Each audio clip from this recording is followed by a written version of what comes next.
Hey, how you doing? This is John, and that's formerly Marcus, known as Extreme. No, I got that backwards, right? Yeah, it's all right. I might change it. Well, yeah. Go This back to regular. We'll see.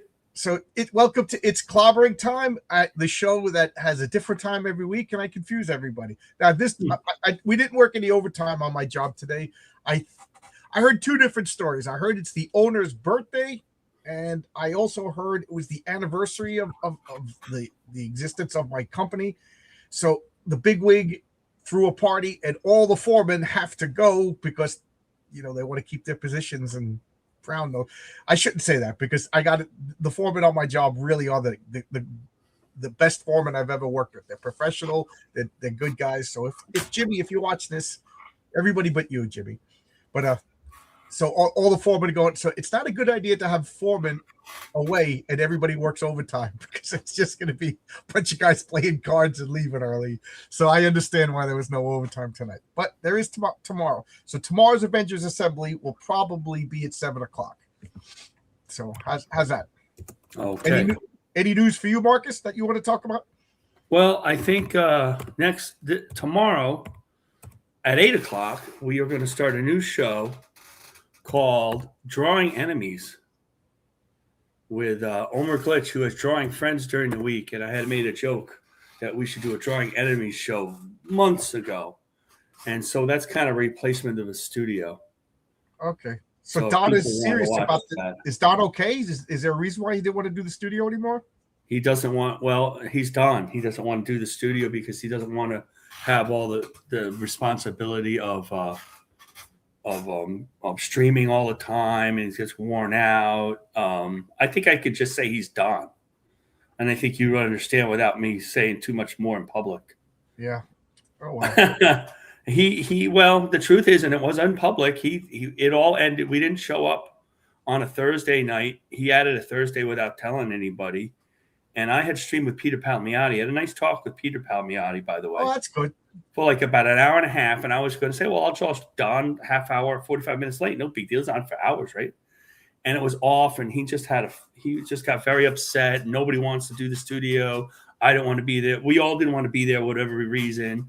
And he Well, blamed us on X. So I don't really want to go back. a 4 hour stream in defense of Don. I mean, me and Don have had problems, but in defense of you, a 4 hour stream on a Saturday night is a big commitment. It was a lot. We're not planning to do four, like three maybe, because it's a draw stream, so it's got to take some time. Right. You got, I don't know, an hour stream and then go back next week and finish the same drawing. Well, we'll see what happens. It may change, you know. It's that I don't know. I know me personally, I don't click on 3 hour streams anymore. I just don't have the time. Well, You I know, don't really want to watch live. If I can watch it like at 1.5 speed, I might, depending on who is. If it's something I'm interested in. do you watch me at 1.5 speed? Do I have a silly voice? I No,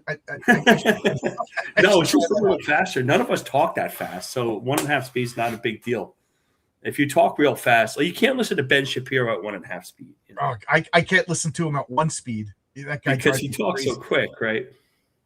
Yeah, I don't anybody read into this, but like I used to watch the newscast. Basically they cover all the crazy stuff for comics. I watched it the other day because Kelsey Shannon showed up because I love Kelsey, but Yeah, I you should don't. find Kelsey's back, I guess. Yeah, I messaged him. He wants to get his comic out, and then we're gonna go back to do it on. Yeah. Well, his scribbles, the drawing book. Yeah. Yeah, but Yeah, that's real I neat. don't even want to hear about Comicsgate drama anymore. Like it's so uninteresting anymore. Oh, this guy Yeah, said, yeah. Yeah. It's just and I love those yeah, guys. Lord Raptor Jesus, what's his name? Pan. You guys are great. Don't read anything into it. You guys, I just don't care about Comicsgate enough to even listen to bad Comicsgate drama anymore. It's it's right. it's it's it's 6 years ago that was important. Now it's not. Now it's not even a. And like people keep messaging me all week. Oh, hey, you going to talk about the quartering and Chrissy Meyer? I'm like, Oh, I no. saw that on X. I care really little about any of that stuff at all. I don't. I I care tried all those exactly. people. I didn't really watch them. I care exactly zero. I don't know if the quartering's the good guy, the bad guy. I don't know if Chrissy Meyer's the good guy. I You literally can't. don't I care. don't. I don't know. I have to say, I tried all these guys, and they didn't stick with me. And I don't know anything about that stuff. My theory is, I don't know if you should be making a living just doing YouTube. I think it's not good for your mind. It seems, you have to have something else. I don't mean like other people, comic artists who do it. That's all. That's different. But like you're grounded in real life because you have a job, and I have a job, and we get outside and actually interact with people. If you make some money on it, it's really cool. But some of these guys, and then we're talking to big YouTubers, not whatever we're dealing with. The Comicsgate YouTubers aren't as big as these guys. These guys are really big, These Quartering and Chrissy Mayer and all that. You kind of get chained to you really do. You get chained to, I guess this is the term, I don't even know, like you get chained to chasing the algorithm, right?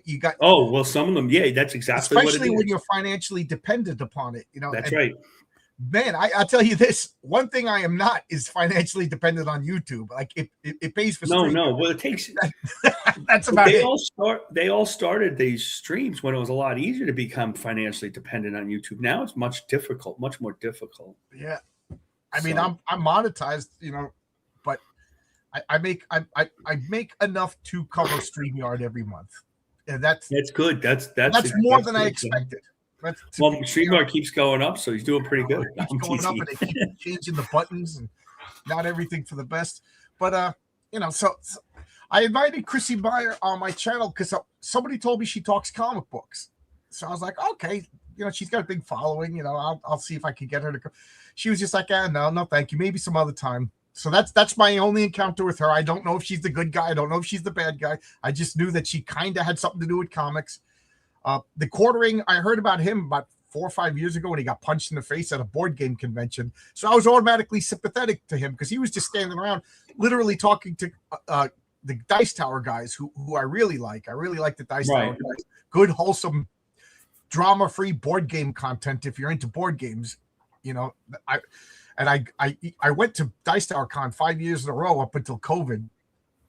So I was like, oh my God, this guy's just talking to Tom Vassell. He got punched.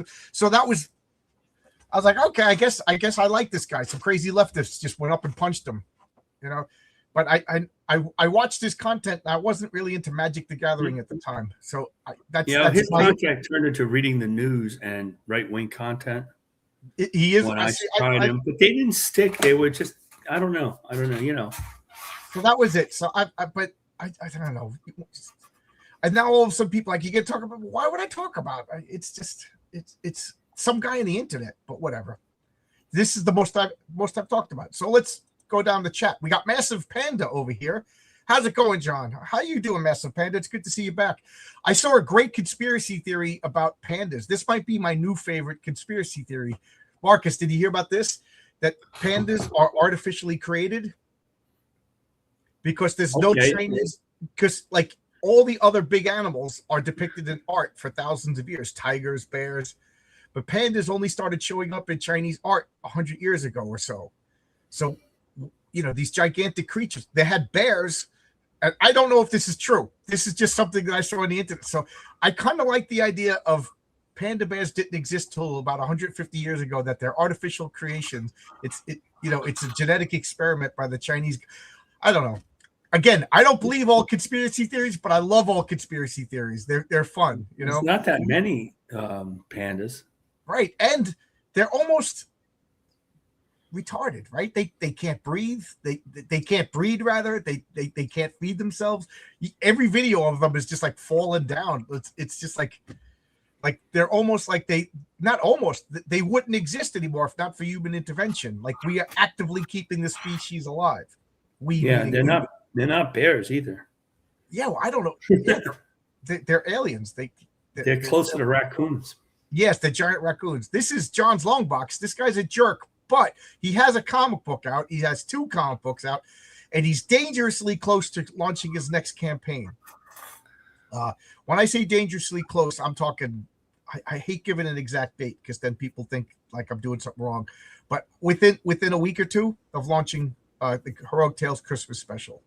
Guys, I was just showing Marcus some art. Yeah, it was really nice. The art, the writing, I don't know. That guy's kind of a jerk. I can't vouch for him. But the art is some of the best.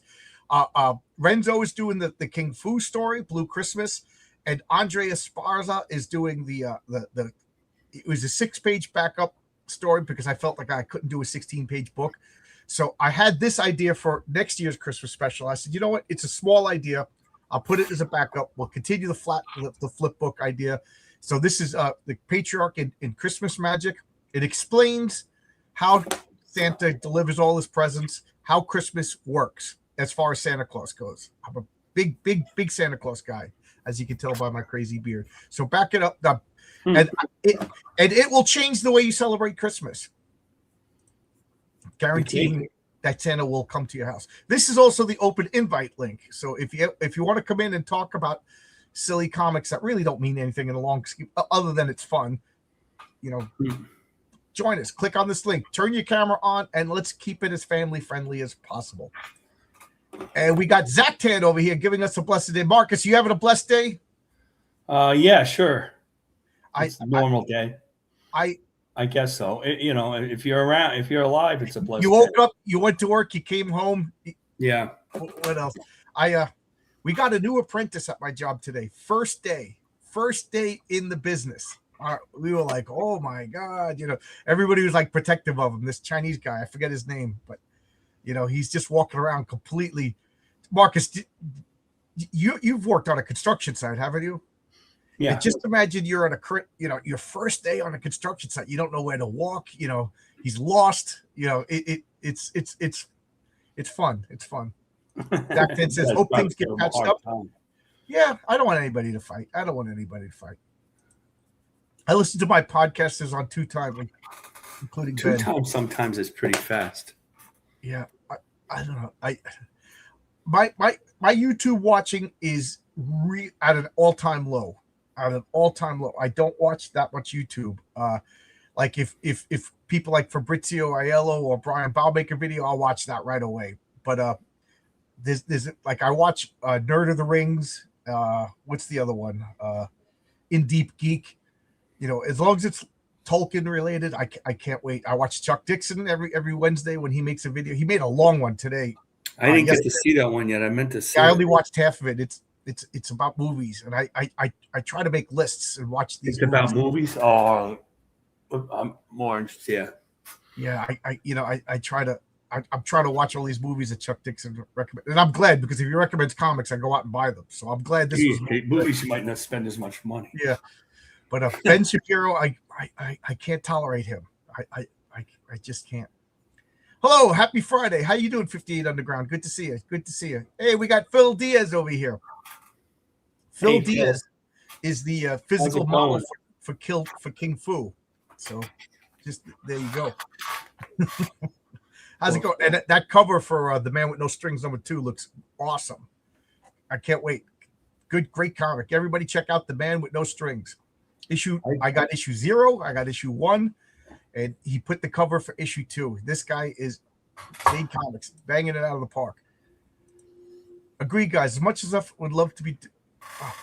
I started reading before my mind realized what words I was saying. So, agreed, guys. As much as a lot of us would love to be doing this comic and internet stuff full-time, having an actual job keeps you normal and not terminally online. Yeah, my wife was even saying to me last night, she's like, maybe you should step back from YouTube for a while. And I was like, I'm only doing like 2 streams a week, whereas I used to do like, no joke, like some nights I would do 2 streams. Like I was doing. You would did comics you got, putting away comics. You did, and you interviewed more people during the week, but the job schedule kind of kiboshed that a little bit. But between making this comic and working all the overtime, and quite frankly, I like this the way I'm doing it. Just a couple of comic book things a week, and I stopped chasing after pros. It was starting to get like, that was almost like a full-time job, just messaging people, talking to people and stuff. And quite frankly, I think I talk to everybody I really want to. There's a few that like I'd love to get Roy Thomas on, Paul Chadwick. I'm trying to think if there's anybody. Mike Grell, I would love to get Mike Grell. But now I'm at the point where I'm just not getting replies. You got to look at the Heroes Con list and then you'll see all the guys like that huge list of pros, and you can say, "Oh, I want to have that guy. I don't want to have that guy," because there's so many of them, new from modern ones to older ones, Right. and you wouldn't forget the names. The names are all right there. Right, and I'm so far away from new modern Marvel that I don't. Oh no, know. I wouldn't imagine that would be. Oh, yeah. And I will say this: here's something negative. Don Slott is the worst Fantastic Four writer of all. Is he? This is what I'm up to, because I still like the Fantastic Four, and this is where I'm up to. I just read a couple of pages of this today. This is the worst. Dan Slott. He started out okay, but he is the worst Fantastic Four writer. And I liked Don Slott on I know you did. But he's not good. He's not good. He doesn't understand the Fantastic Four. He changed too much of their origin. He passed the point of you bend a story a bit to add a detail. He bent it. He bent it too much. I didn't think they were still doing their origin. I thought they were kind of past the origin. Drama seems to push the algorithm. I agree. So unconsciously or not, there probably is incentive to create drama. Yeah. It's rubbernecking.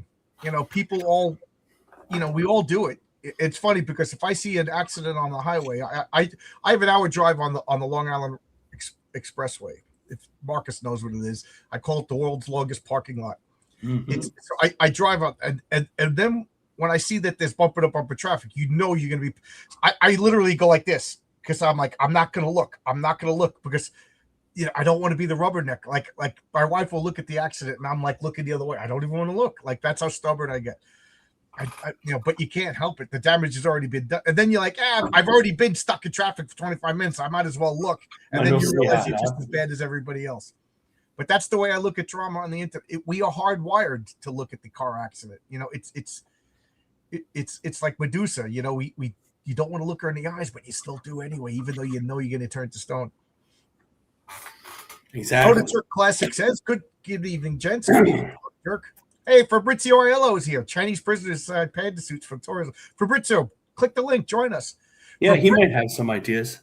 Fabrizio has he put out a teaser ad for Bone Saint, a religious guy who fights after people who steal. Forgive me if I'm getting your premise wrong, Fabrizio, but he Bone Saint. He's like a bounty, not a bounty hunter. But who goes after people who steal relics. Oh God, it is my most. I love Horace H. Hoover. Please finish Horace H. Hoover, but bring me Bone Saint as quick as possible. That looks amazing. I always want to get Fabrizio on the studio, and then I looked at who was on the studio, and I said, I don't know if that's a great idea, but now with a new studio, I'd try again when he has a book. Fabrizio gets along with everybody. He's not a drama guy. No, well, we were kind of wild.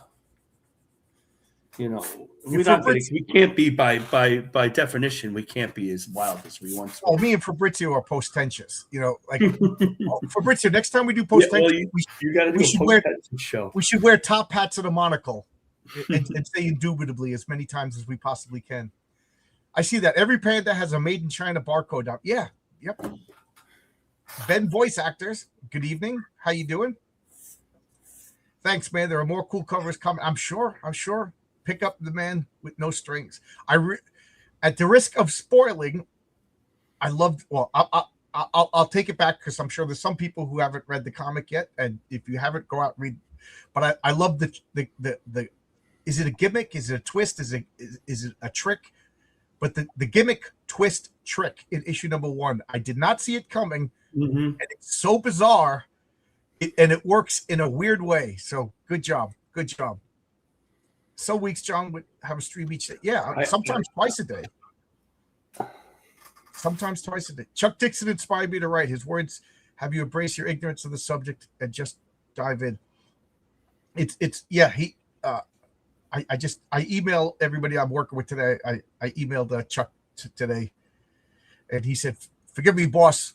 I've been working on Ripper stuff. I'll get to our story on Monday." And I'm like, Chuck Dixon is apologizing to me and calling me boss. How weird is this world? Like, what's going on? How weird is this world? You know, we go back and forth writing the script, and it's volleyed back to him.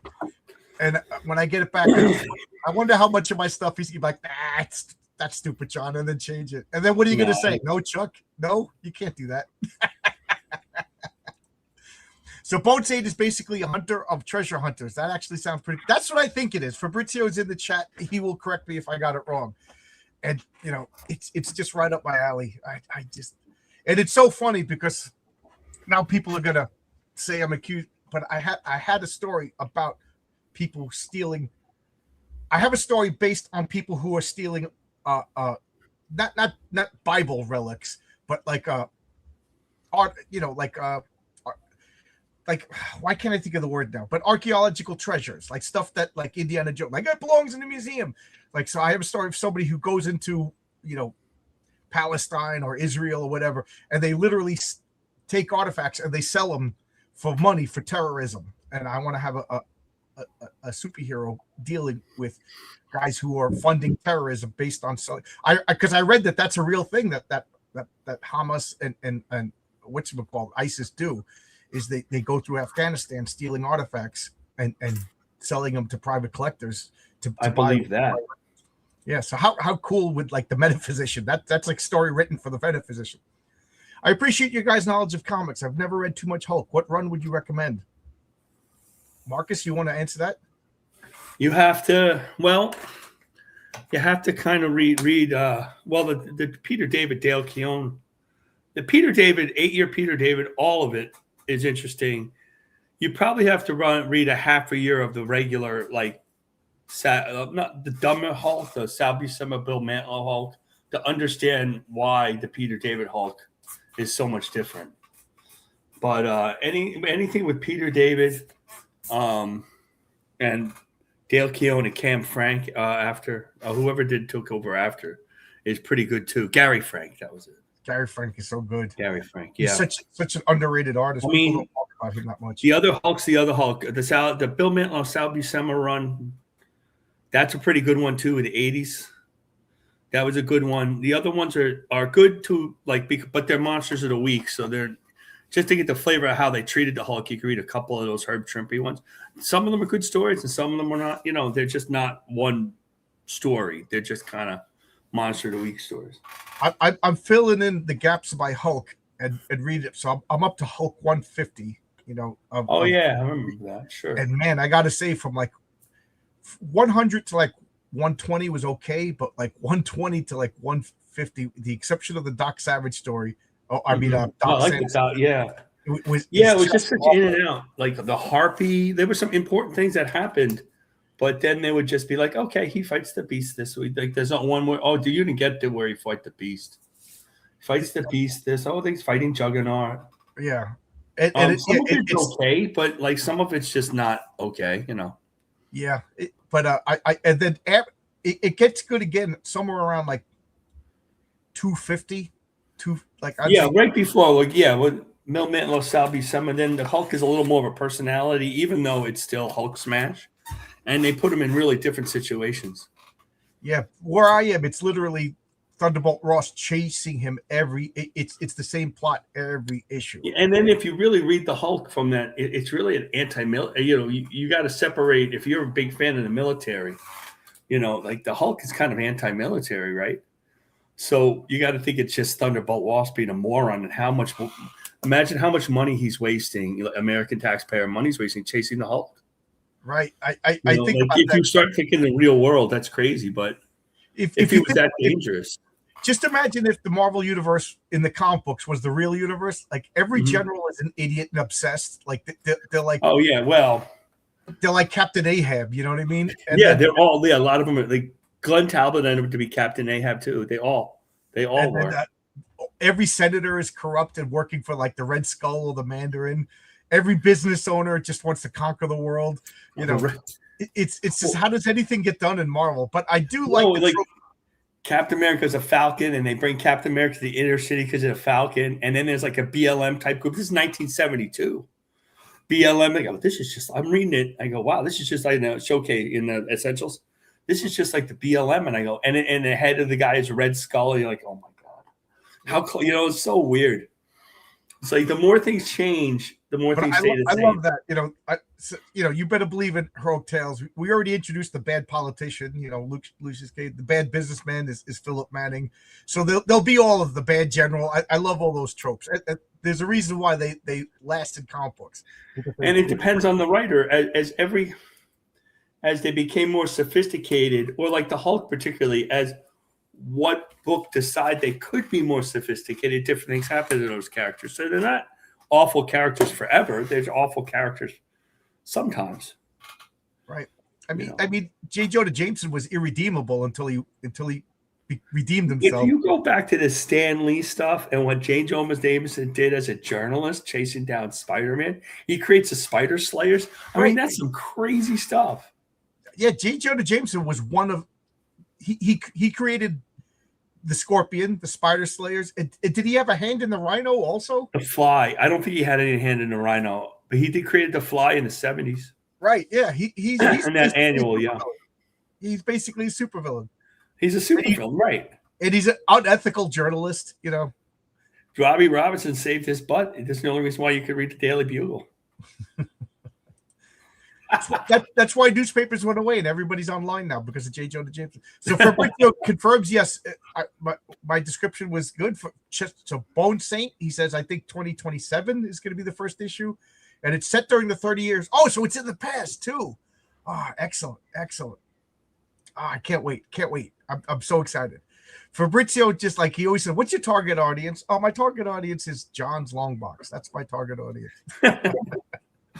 Hey, everybody. A bit late. Good evening. What Geeks Do? How you doing? I like what everybody says. We're just kibitzing. We're not even got into the main. And we didn't even start our topic yet. I was kind of holding off till Tony gets here. We're kind of having fun. Well, Tony's going to know everything. He's the only one that does any reference. We just go by memory.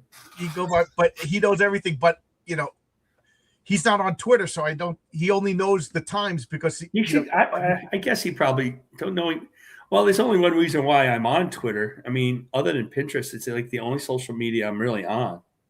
I'm not on the others, Yeah, Pastor Panda says he loves Gary Frank, the proportions, the beautiful drawn women, everything. Yeah. Is Gary Frank is drawing? He's the main artist on Geiger right now, right? I think so. He used to, yeah. He's been. Really I gotta say the female Geiger, whose name I can't remember. That's the stuff I have to read. The Geiger, the radioactive women. She is so beautiful, but he doesn't draw her like a big booby girl. He draws her like a real woman. I have issues like because of where we are in comics and not in the comics of crowdfunding and who we deal with. I could draw the boobies bigger and bigger, and I drew them always like superhero boobies, big boobies. Not like now. Now it's ridiculous. I mean, you draw Poinsettia as well endowed, but I think that's exactly what I told that's what we asked for. That's what you asked for. That's I said she's got to be like part of her character is the fact that she's so sexy. And Poinsettia is a little different. That was on purpose, but I'm not complaining at all. But Gilda Radner, they asked Gilda Radner, would you rather be beautiful or would you rather be funny? And she said, I'd rather be funny. Beautiful is too difficult. That's Poinsettia in a nutshell. She's too beautiful that unfortunately true beauty. And she's such a good person. And poor girl can't catch a break. But yeah, check out the way Gary Frank draws the glowing woman. I think she's called Geiger. She looks like the kind of woman that you'd see like at a in church or at the laundromat.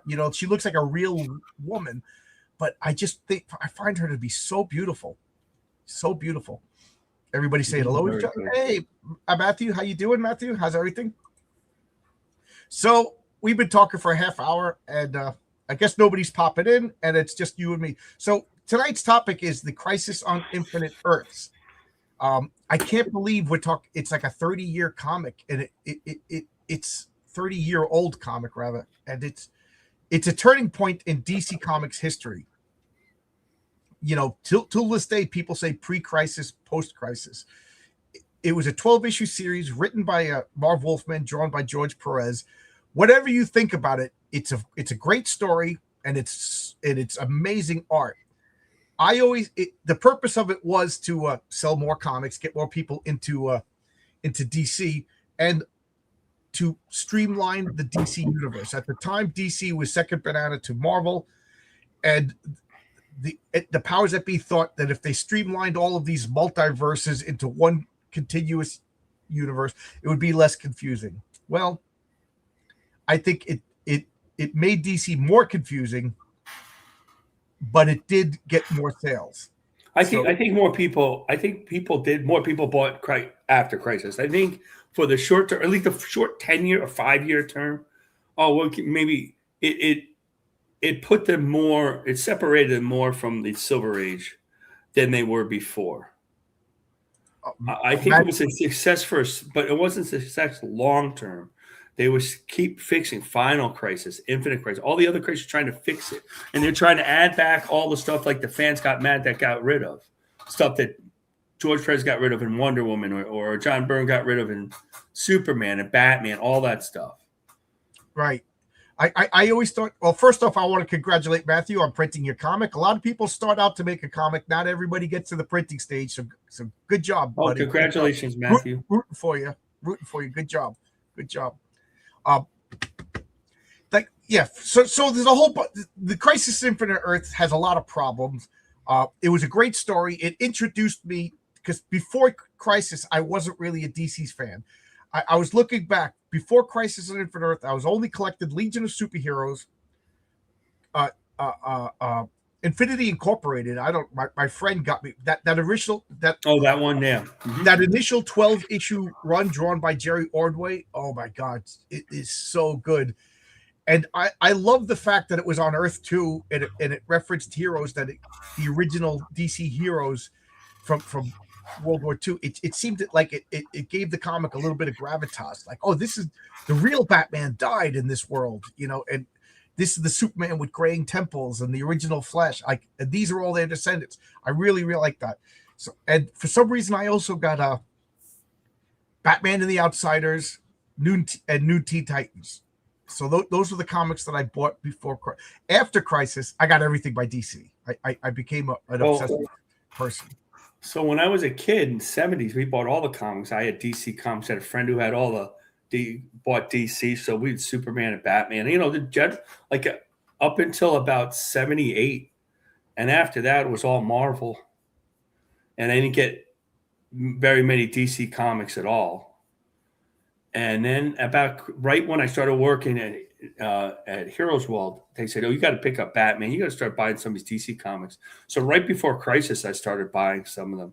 But after Crisis, The Flash, everything got restarted. I always liked Green Lantern, with Steve Engel. I like Green Lantern. Batman, Superman, as it got to be people going across. I did not follow George Perez to Teen Titans. I don't remember why. So that I have trades now. I have the trade paperbacks of all that early Teen Titans. I vaguely remember like a lot of the Justice League, the teaming. When really the multiverse all started when they teamed up JSA and JLA. That's like started the whole thing. Well, it started with the Flash of Two Worlds. So I knew of all that stuff, but I didn't buy all of DC's. I never really, other than early 70s, mid 70s, I didn't really buy too much Legion of Superheroes. I just couldn't buy it. I don't know. But I was definitely buying way more after the Crisis of Infinite. Right. And I mean, comics was, even at the time, they were cheap. So like you could pick up more comics. Well, the days you stop buying comics, like you start thinking about it when they got to be about $2, $2.50, $3.50, when you were buying a lot of independents and they were more money. Yeah, I remember. I remember going, I'm gonna quit comics when they hit 50 cents an issue. Yeah, that's ridiculous. Nexus, Badger, the Kirby, Captain Victory, like all that Pacific Comics, Eclipse comics, they were all like $1 more than the DC and Marvel comics. But that set the price for DC and Marvel to go that high. When everything got that high, then I couldn't get everything. So why didn't you read that much image? Well, it wasn't because I decided, they weren't my characters, so I weren't going to follow these ones anymore. I can't do it. I can't get all the comics, So it was like at the time, DC Comics, if you remember, in the Silver Age, pre-Crisis, Marvel doesn't have like a definitive breaking point where DC does. Pre-crisis is crisis is the I don't know one of the watershed, one of the turning points. So pre-crisis, you had a multiverse at DC. You had Earth 1, which was the Justice League, Superman, and everything. Earth 2, for whatever reason that drove me crazy, was the original. It just drove me nuts that it was right. You're not the only one who says that, so don't feel bad. Other people wondered why that was. Why was Earth 1 the older, and Earth 2, like the one we were buying, should have been Earth 2, right? Right. Nobody knows why. I'm not sure why. And then Earth 3 was the crime syndicate with the evil versions. And I think Earth 4 was the all the quality comics characters like Plastic Man and all those guys. And I don't know. One of them was Earth S, which was the Shazam characters. And it worked for me. I understood that. And they streamlined them all into one universe. And they did it half-assed. In my mind, they should have canceled all the comics. They did it half-assed. And start all the comics with one. They tell new stories. Let the past go. Instead, they started retelling old stories with the post-crisis spin. No, they're gone. We enjoyed them. Too bad Tony's on here. I think you're absolutely right. They waited. They didn't redo Superman. They had the last Superman comics, the Alan Moore, but they waited on Superman and Wonder Woman until John Byrne and George Perez could take over, and that was a significant amount of time, like a year later. I don't remember the exact time. And it was so long. Wonder Woman had to be published every month, or they lose the thing. Right. So that's why that weird Trina Robbins Wonder Woman limited series came. Because they needed to do Wonder Woman every month. They couldn't stop doing Wonder Woman, doing Wonder Woman #1. They couldn't. It's part of the deal. If they ever stop publishing Wonder Woman comics, the Malston estate gets the rights to Wonder Woman. That's right. So that's why Wonder Woman always comes out, even though, believe it or not, it's not one of DC's bestsellers. Well, it's better now because they made her such a big deal, but back then it was never one of their bestsellers. Right. So, what they should have, in my opinion, restart. And what they should have done is start with Superman, then Batman, Wonder, all three of them at the same time. And it's, like Firestorm doesn't need #1 right away because that character came later. Or in the new continuity, do whatever they want. But if in my mind, DC should always have Superman as the first, best, brightest leader, And then there was things like, why do you need a Captain Marvel, Shazam in the same world as Superman? Like he was the alpha guy in his world. Superman's the alpha guy in this world. They overlap too much. That they literally were copies. Or Shazam was the copy of Superman, and then Superman was the copy of Shazam later on. So, and then the Legion of Superheroes, they started retelling the same stories. It's like, no, just go forward. The past is the past, but they didn't do that. Wonder Woman, I think, was the best break and best change from the Golden. That I really like the George Perez really basing her in mythological Greek stories, but then they I was reading some of them. They don't stand up as well. Yeah, you might be right. I should go back and read. And the art's terrific. That goes without saying. But like, there's some of the stuff like Wonder Woman didn't do a whole lot. Like, weirdly enough, like until they got into fighting Hercules. Yeah, she stood around a lot. She was in Boston, and Mindy Mayer had a problem. Like her publicist was a cokehead, and that wasn't so crazy for that. I mean, and when I was reading it, that's different. This is in retrospect. I think Man of Steel really did a great job. Yeah, I remember at the time I loved what John Byrne did with Superman. He was told to do that, though. I mean, he wasn't the only one to do a pitch for Superman. They did a lot of pitches, and DC wanted to get rid of all the baggage of the Superboy. It wasn't all his fault. They didn't. I'm not blaming for the longest time. I loved everything that John Byrne did with Superman. It's just as I got older, I started to pine for the Silver Age stuff that I couldn't stand when I was I think he did the same thing. It's like when I was in my 20s, I was the evangelical atheist. You religious people are stupid. Now that I'm in my 50s, you know, I've softened my stance on everything, and I kind of long for that whimsical Superman stuff. Like, why can't he go home to the Fortress of Solitude and there's a super dog greeting him, and then he hits on a holographic projector and he sees an imaginary story about Krypton and stuff. It's escapism in the best. Everything doesn't have to be a guy breaks into a supermarket and kills everybody with a gun. You know what I mean? Like, yeah, there's room for that too, is what I'm saying. Batman was, for the most part, unaffected by the crisis. I was just going to say, Batman seemed really unaffected by it. Right. Batman was more affected by Dark Knight than Crisis. Yeah. Massive Panda says, I thought people were exaggerating when they said old school Wonder Woman was full of bondage and fetish stuff that I found of old. Yes. There's a movie called, what's the name of the Wonder Woman movie? The about Malston. I have to look it up. I've seen it. Yeah, I can't remember the name of the movie, but it's a biographical movie about the guy who created Wonder Woman and what a pervert he was. He created the lie detector. He created the lie detector too, and he didn't patent it, which one of his wives kept needling him about. She's like, "We'd be millionaires if you." Yeah, it was a very early throuple, by the way, guys. Yeah, so it was an old pervert professor who used academic scholastic nonsense to hoodwink his wife into thinking it would be empowering if he had a young hot girlfriend. And to his credit, they stayed together for a long time. Yeah, so she's like, oh yeah, it's unnatural to be monogamous and blah blah blah, all the animals. And then she immediately got jealous when he started spending more time with his younger, hotter girlfriend. And then she made peace with it. Who knows, whatever. And in Rye, New York. Yeah, you guys, you did it. I don't know how you managed to keep, because there was this girl I went to college with. She was beautiful. She looked exactly like this death character from Sandman, the goth chick. Just absolutely beautiful, but absolutely lost.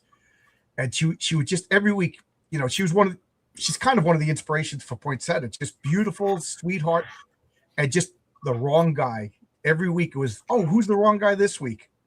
And then she gave up, and she decided that she's interested in women. And then she she moved in with a couple. So I lost touch with her for like a year and a half. And I got invited to a party, and I show up at the party, and she's there. She's like, John, what are you doing? I'm like, oh, what are you doing? It's like, I live here now. We're the word throuple wasn't in vogue at the time. She's like, I live. Was not a real word. It right in front of her, because I'm an idiot who can't keep their mouth shut. Right in front of her boyfriend and her girlfriend, and they're married. She's the third person. I said, oh, that's all fine and good until she comes home from work and he's doing you. She's like, what do you mean? I said, no woman wants to come home and find out that their husband is with, I said, I'm telling you right now, she's going to get jealous of you because he's going to be all over. Every time the wife goes to work, he's going to be all over you. She's like, no, we're a couple. I said, okay. And then like a year later, she's like, yeah, that's exactly what happened. I said, no kidding. The guy hoodwinked his wife. The guy hoodwinked his wife because you're a hot chick. You're gullible, and you just needed a place to live. And I'll never forget it. I just happened. I was leaving Albuquerque, and I was going around saying goodbye to all my friends. I got fed up, and I got a job in San Francisco, and I was leaving for San Francisco the next day, and I just happened to bump into her walking down the street, and she's like touching my arm. John, I should have listened to you. You were always there for me. And she starts talking. I was like, well, goodbye. I'm leaving tomorrow. And she's like, yes. Got my car, and that was the last time I ever saw her. Wow. Yeah, but anyway, more credits to Dr. Marston for making it work. You hoodwinked your wife and you hoodwinked a girl. Good for you. He wrote the comic for a long time too, and suddenly he had the same artist for years. Yeah, I love the art till the 50s. Who was the artist? I love that art. That was I gotta look it up. I'll look it up, but I have it on the tip of my tongue. But it's the same guy. Yeah, the art was really good, but I never cared for Wonder Woman. The stories were always goofy. My mom had a book, in the 70s, they put these big books. She had one on Wonder Woman because Gloria Steinem was Wonder Woman. Wonder Woman was in a pantsuit And then the reason why DC took her out of the pantsuit, it didn't fail as bad as everybody thought it did, was because Gloria Steinem wanted Wonder Woman on the cover of Ms. Magazine #1, Right. and Murphy Anderson drew it into it. So it looks kind of weird, but they probably had editorial direction on what she's supposed to look like. And he drew a really old-fashioned like Wonder Woman. They had to put her back into the costume. They had no plans to put her back in the costume. You know, Yeah. they wanted her to be, They were like, you took the only powerful woman in comic books and you took away her power. Well, they made her powerful, like a girl bossy powerful, where she's beating up men and stuff. Yeah. Harry Peter was the artist. Oh, he's underrated. I think he's. He did it for years and years, and then when Marston stopped writing it, and he wrote it for years. But the rumor is one of his wives helped him. His older wife helped him write it. Probably that guy didn't do anything on his own ever. And then it was Robert Kanigher and Ross Andrew and Mike Esposito, and it really became kind of like pap, you know. That's a good word. But I don't think you could look at it and go, wow, they drew a really pretty. Well, Kanigher wrote it under Charles Moulton, so he wrote it way earlier than I thought. And Harry Peter did the art for a long time. And Erwin Hasten, teacher I had at SVA, did a lot of covers. But it was like it became like a superhero romance book. It was weird. And she fought a lot of weird things. And I don't know how much she had to do with the DC universe. You know, there wasn't a big universe back then either. Yeah, egg foo. Egg foo. That's terrible. And Byrne used egg foo too. Yeah, he made him like a machination of Darkseid, right? Yeah, something he like called that. He called him Sin Fu or something like that. Shen Su, you know, I forget what he. Yeah, Harry Peter. Through the 50s, Kanigher started writing it. The same guy who wrote all the war comics, which is weird, right? Yeah, just shows you how skilled these people. But he used a different name. He used the word Charles Moulton. That's why Moulton always comes up after Marston. Oh, okay. That's why I always mix up the names. Then I guess. I don't know why he used. I'm going to find out why he used an alias, because that I don't know. He probably wasn't proud of the goofy stories he was writing. Well, I think it might have something to do with I think it might have something to do with the Marston estate. That's my feeling, but I'm not sure. But anyway, back to Green Lantern. She's part of Crisis, and they didn't do a whole lot with her at Crisis. They just kind of put her off. Like Batman, Superman, and Wonder Woman were all put off. The Crisis didn't change them. They put Superman away. They canceled all his comics, waiting for the new #1s. But they didn't. They waited. Crisis changed the Flash. The Flash, spoiler alert, got killed during Crisis. Supergirl got killed. Right. Those were good issues. Those are touching. I mean, right. And I will say this: the death of the Flash in Crisis is still the greatest superhero death of all time. I think that if you go back and read it, and if you think about what the Speed Force was, that's probably where the Speed Force came from, right? Yeah, I thought it was it satisfied this.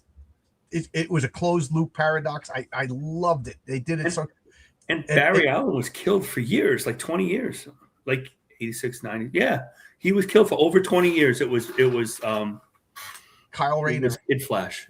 Yeah. Yeah. Oh, yeah. Barry Allen. Yeah. I'm thinking of Hal Jordan. Yeah. Barry Allen was dead. They never should have brought him back. They brought him back too late because who cared about Barry? Like all the Barry Allen fans had moved on at that point. Well, like you went back and read that the problem with the DC, they felt like all those characters are the same. Green Lantern and Hawkman and how much different they were when they weren't the superheroes. Not much.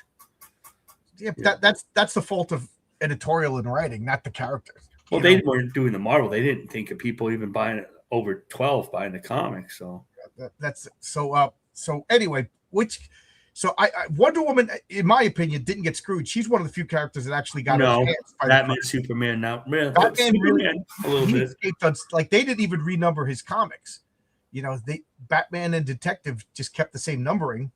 No, they didn't do anything with. They didn't even renumber. They didn't even do a new miniseries for when David Mazzucchelli and Frank Miller did that thing. Right. Which Green Lantern, I think, kept the original numbering after the Crisis. But Flash obviously got canceled because he died. I don't think Green Lantern wasn't affected that much either. Right. Hawkman. Right. Hawkman got completely changed. Hawkman was already confused. Yeah. So let's get to the characters that really got affected by the crisis. Hawkman. They didn't know. So the original Hawkman was an archaeologist from Earth 2, and he found a bunch of stuff in an archaeological dig. It became Hawkman, an Egyptian god, basically. Right. Yeah. And then the Hawkman on Earth 1 was an alien from another planet. Yeah, it was science fiction based. Right. And then after the crisis, there was no original Hawkman. There was just the alien one. But then they brought the JSA back, and they wanted Hawk. How could they put Hawkman in the JSA when he never was in the JSA because he never existed? Well, now it's reincarnation, and they just. Well, you want to go back and say what happened to the JSA? They got rid of JSA. They got rid of Infinity Inc. They got rid of everything to do with Earth 2. And Earth 2 had 3 or 4 comics that were just basically run by Infinity Inc., JSA itself, and there was one other one, I think. And they had a whole host of pretty cool characters and the older characters mentoring the younger characters. Right. The first Greenland, Alan Scott, Jay Garrick, the original Al Pratt, Wildcat, yeah, Ted Grant, and all these characters were interacting with the main DC character. Well, there was a Wildcat in the main Earth 1. Well, I think there was. There was another Earth. There was the Bob Haney Earth, the Brave and Bold Earth, which, because he was social wacko, they couldn't. There was no continuity with him. But yeah, all those characters, cartoon. They didn't really tell Roy Thomas. And they pulled it all out from under him, and that's what he was doing. Right.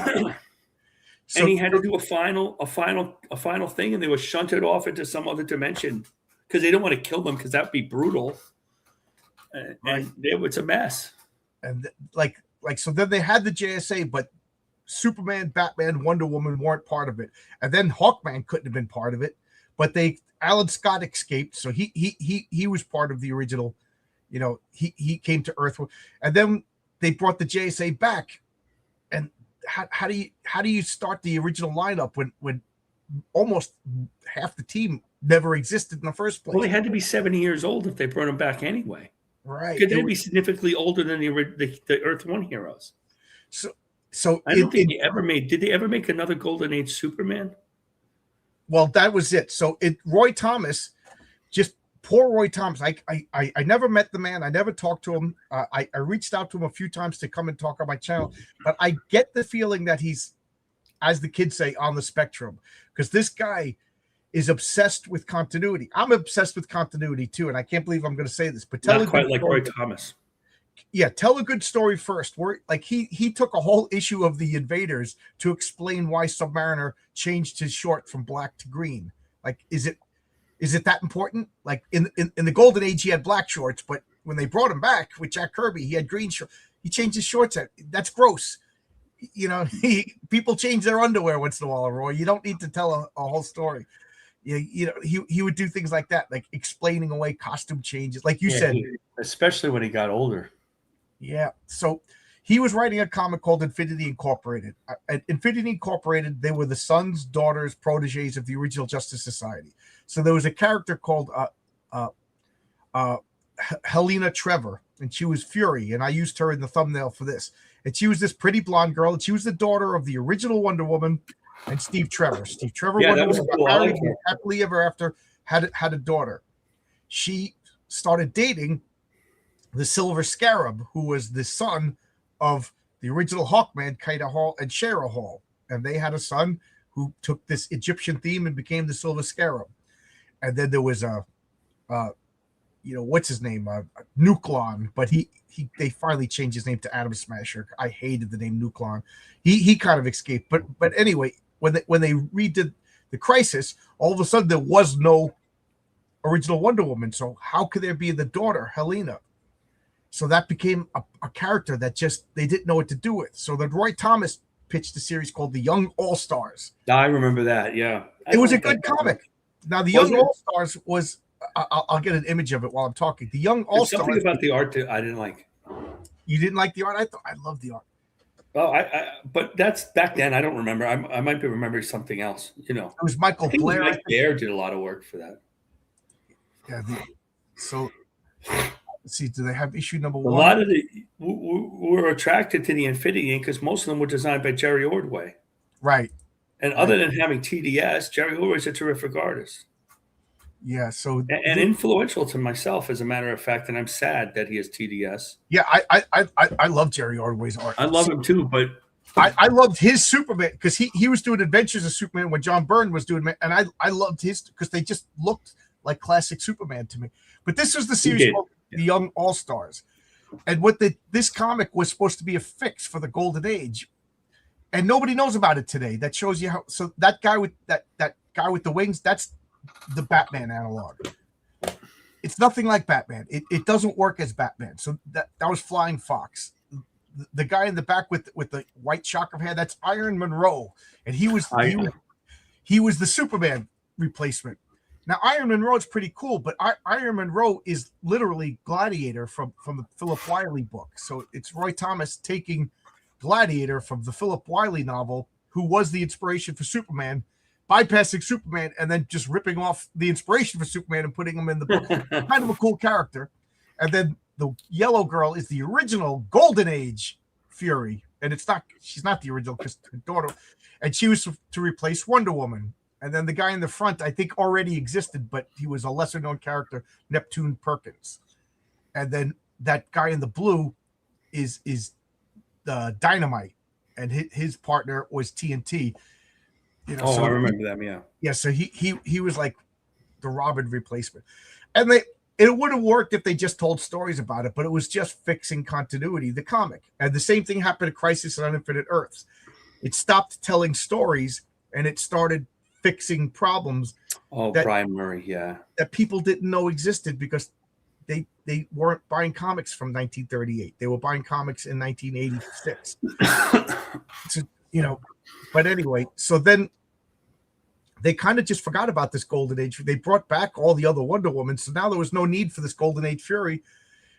And they just forgot about, or just purposely memory hold, the both Furies, the pseudo Golden Age Fury and the post-Crisis Fury. To the point, you know, it made no sense. Like, what happened to this character? And she was forgotten about until the late 90s when Neil Gaiman brought her back in the pages of Sandman. Oh, Marcus is leaving. And she became I just had what happened with Carter Hall. This is so convoluted. Carter Hall and Shara Hall's son, Hector Hall. Yeah. But then they didn't exist, so he couldn't possibly exist.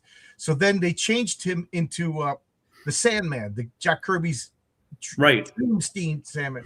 And then Helena moved into him in the dream world, and that was the last we ever saw them. They just disappeared. And then when Jeff Jones brought back the I have a few of those trade paperbacks. I really like that's that JSA series. That Sector 1 Jeff Jones. Really good. And Jeff Johns is good. He did a good job of fixing continuity, but telling it through good stories. He brought back Hector Hall as Sandman, the Wesley Dodds Sandman, you know, and then later on he became Sand. Like he literally He had that. Yeah, I remember the problem with him. Right. The other thing, he brought back Hawkman, and they tried Hawkman so many times, and he merged them. It's so hard. They tried to merge the two Hawkmen. I still think Hawkman might be even worse than the Justice League. Right. Justice Society. Well, I was going to finish with Fury. Sorry, I didn't mean to do that. So the last we saw of her, she was literally pregnant and then left to go into the dream stream. You know, one of Jack Kirby's lesser known comics, like during that DC period when he was doing 3 or 4 comics every month, you know, Sandman, Demon Etrigan, Olmec. Yeah. All of that stuff was all coming out at the same time.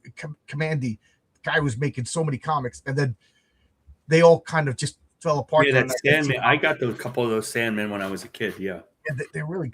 I like. They're fun. Really good. Yeah, they're fun and hokey. He kind of got forgotten about. So now Neil Gaiman's making a comic called The Sandman. So he's like, spoiler alert: the Sandman dies in the comic. This interdimensional anthropomorphic being dies. and then Helena's child is born in the dream world, and that becomes the new Sandman, Daniel. It was a great way to bring her back. And then, of course, in the TV show, they made the blue-eyed, blonde-haired girl a black woman because that's what Netflix does. But they just referenced her as Helena, and wife of mother of the sun. But it's the same character. And then she's never been heard from again. They kind of just, did she exist in the dream world, which is kind of poetic for this character that was written out of existence, but she only exists in dreams. I think she got screwed, but so that's why I made her the thumbnail, because to me, no character got screwed like her. But now you made me realize that Hawkman got screwed even worse. So when I was a kid, we talk about Hawkman. I had a friend that lived behind us, my brother's friend, and he bought DC Comics. And he didn't buy Marvel. We bought Marvel Comics, but we weren't making that decision. We were buying all comics. We were just kids. It's 20 cents, maybe 25. And so I got a lot of those 100-page super spectaculars. And what DC did was they reprinted a lot of the Golden Age stuff. So you read a lot of Hawkman.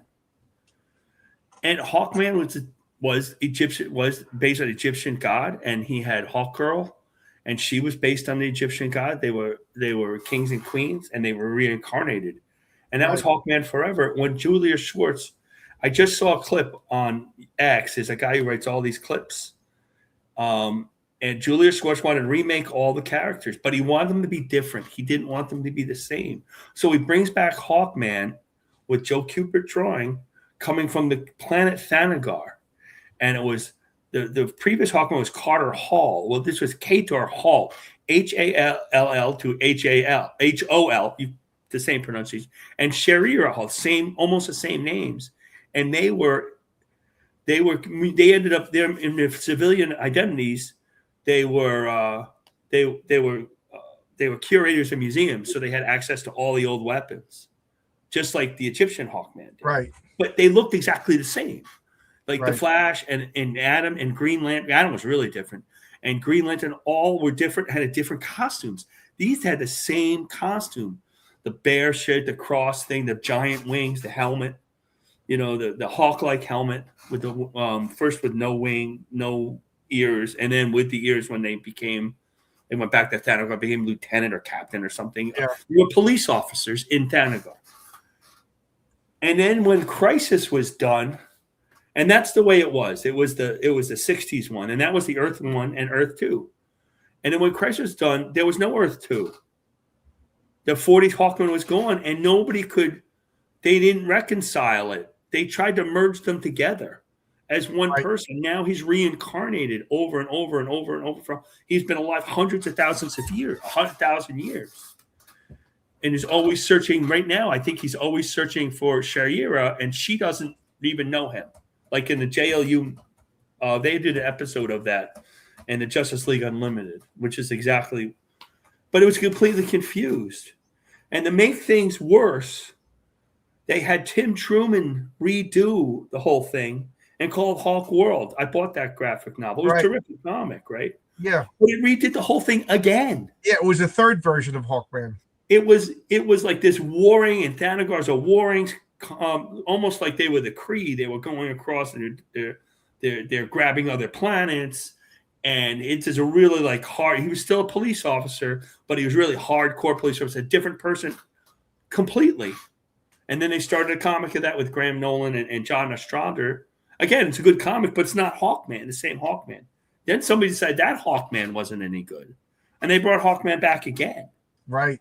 And I don't even remember that one in the middle. And Jeff Johns did a Hawkman series, which was really good, with Rags Morales. That's one of the last comics I bought on a regular basis. But he tried to combine it. He was the Egyptian god who was a museum curator. And nobody can make heads or tails. And then they had the new 52, and it was Rob Liefeld, Savage Hawkman. So you tell me. I don't know what Hawkman is. I love Hawkman. And then He's Jeff Johns, great character to draw. Whenever I explain Jeff Johns, it doesn't come out as well as he explained it, but he basically said they're all Hawkman. They're all true. His soul is, the magic science metal that he got back in, the nth metal. Yeah, it fragmented his soul. Like To me, I one of the guess biggest missteps with Hawkman was that makes no sense to me. But if I think that may be the only way it works, and that's what Crisis did. They didn't redo. I think you said it earlier. They didn't redo the characters. Marv Wolfman had the idea to simplify the DC universe. It was his idea. They asked him to come up with something. It was his idea. He did it. He did a great story. He simplified the DC universe. They had the history. Remember, they had that History of DC Universe comic after, right, by Perez, and that kind of solidified the whole idea. But they never changed any of the characters. The individual characters they didn't even think about. They just hired creators to redo the characters and it pretended they were redone. Right. I remember a lot of old timers were like, they were pissed off. They were like, I'm done. I'm out of here. And that's the funny thing is that's the inspiration for the comic Eddie is Doomed that Oscar and Tonic Ball and myself are working on is one of those. I made fun of those people back in 1985. Oh, these old timers getting pissed. And now I'm one of these old timers getting pissed that they're ruining my comics. So Eddie is Doomed is a love letter, an act of contrition, asking forgiveness to all of these people. And appropriate of nothing is Tonic Ball just sent me a message today that his comics are going to the printers. I'm not trying to tell tales out of school, but he was late with 3 books and it was really, really worrying him. So he dropped everything to finish his 3 books. He says all 3 books are going to the printers. So yay, I love his books. And he's back working on Eddie is Doomed. So that's appropriate of nothing. But this is the thing about poor Tonic Ball and others who are reasonably late. Comics is hard. Right. That's the thing. Comics is hard. Bad language at all. It's hard for the artist. It's hard for the writer. It's really hard to publish them. Right. Everybody's their own publisher. Almost anything makes them late, whether it's a month or 2 months or a year. Now there's terminally late comics, and that's a crime. But just other than that, comics is hard. That's all I have to say. Even before I started making comics, I've been pretty forgiving for late. You're not late. I don't remember you being really late. One comic was 3 weeks late, and another comic was 4 weeks late. As far as I'm concerned, that was on time. That doesn't even count. I was listening to a stream with Creative Faye talking to Aaron Sparrow. He's my friend now because I was the only one in the chat. I was invited on, but I couldn't go on. Aaron's late. His book was late, a year late. Yeah, I don't know what's happening with Eddie with Kneel Before Doomface because it's done. He had a lot of printing problems, a lot of Renzo is not on the creators so much. Why Heroic Tales, that's he's fulfilling it now. And he's like, I'm done with Doomface, and now he's like a super nice guy. He's almost exclusively working on my stuff right now. So I don't know, but Aaron is great. I love Aaron. He's a super nice guy. Yeah, I really. But anyway, that's besides the point. So they did. I was going to say about Hawkman. I think the biggest misstep with Hawkman is Kendra.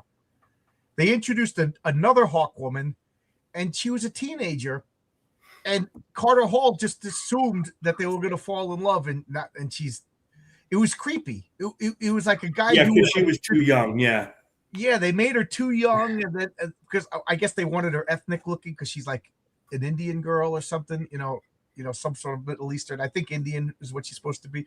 And then later on, she was a lesbian, but like the way they went about it, they made her 19 years old. So they technically legal. Well, they make her of age, but it's still young. Yeah. But it was creepy the way he just like they didn't make Carter sympathetic. He just demanded her love because. Yeah, that's right. And he looked like a 35-year-old guy, but not only did he look like, a hero, but he's a big, hairy, brutish guy at this point. They drew him really big, and he's thousands of years old, and he just thinks she's reincarnated, and she doesn't believe it. So she's just this 19-year-old superhero who doesn't know what's going on. Right. Yeah, it turned out to be looked really bad.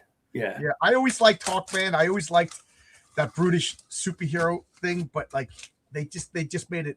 Well, that visual of Hawkman is so good, But there was also no need to make another Hawkgirl. They already had 3 versions of Hawkgirl, and it was confusing enough. And then they're making another version. So yeah, you're right. I thought Fury was the one who got screwed.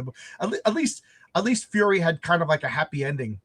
Her husband exists in the in the pages of the JSA as either Sand or Sandman. I don't know what they call I him think now. it's Sand. And then she's like retiring in the dream world with her son as basically the ruler of all dreams.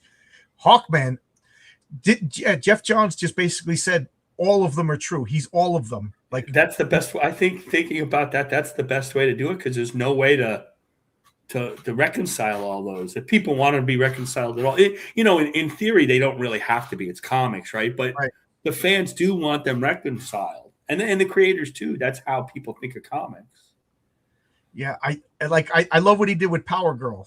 Power Girl was another one who got wrecked. Well, she really got screwed because they wanted her. She's a commercial character. She got screwed too.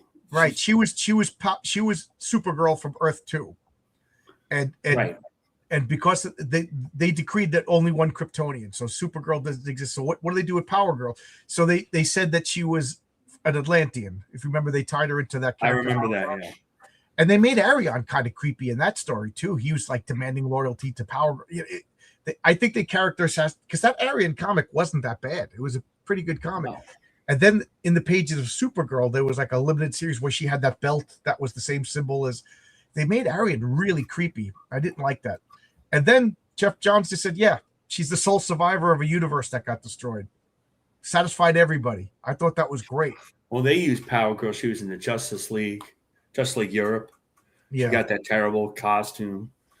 And then the Justice Society, they had Power Girl versus Power Girl in that one comic annual, I think. They wanted to use. Well, now they don't really want to use. They don't use her that much because in the current day they don't like that Zoptic character. Yeah, sexualized character, semi-sexualized character. But she was a sexualized Supergirl. Right. She was a response. Even though she was on the original Earth, she came after Supergirl, and Supergirl was all sweet and goody. So she was a response to that as the bad girl. If you ever read the original ones. By Jerry Conway and Wally Wood, or Rick Estrada and Wally Wood and Jerry Conway. She was really aggressive. She wasn't mean or like a slutty or anything, but she would be like racing. Who's faster, me or you? Right. With Jay Garrick and stuff. And I remember what happened was she just was her simple costume was a white leotard. She didn't even have the circle here. She had the white leotard and a cape. And Wally Wood was trying to make her boobs bigger. Every time he inked her in every issue to see if editorial would notice. And they didn't really notice, so she ended up the way she is, and that's how she is. Yeah. And they got various. That's Wally. Well, I have a comic. What's it called? Canon Incorporated. Oh, Canon, yeah, I know that. It lasted 2 issues. Man, does Wally Wood like, as my mother would say, his healthy women. That was my mother's code for a bitch. They would call them thick, right? Oh, that girl is Canon. Canon was a strip he did for the military newspaper, and they were allowed to do whatever they wanted because they were all, the guys were all parts of the world. So he was able to be a little more mature. Yeah. That too bad it only because it was Wally Wood on art and then Steve Ditko on art. Yeah. Wally Wood Inc. did go. Wally would like to have a layout artist every once in a while. Oh, Tony said he's going to be running late. Okay, that's good because Tony's the DC guy. Me and Marcus. On the I remember some of it because I do remember that stuff. Like it. I don't know who else. Well, no, Black Canary was messed up ahead of time.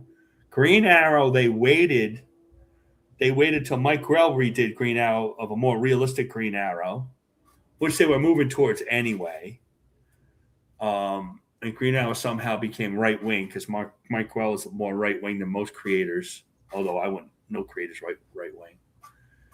And then Flash came out pretty well. Flash came out of Crisis pretty well. Yeah, well, he died, and then it was Wally Wood, so they had a blank slate to do whatever they wanted. Yeah, Mike Barron and Jackson Geist, early Mike Barron and Jackson Geist did it, and they just made him basically as fast as Quicksilver. He wasn't fast as Light. He couldn't do all the fancy things. He had to eat copious amounts of food to get his thing because that made sense to Mike Barron. Yeah, and I like that. They powered him up way later, but he dealt with that power set for a while.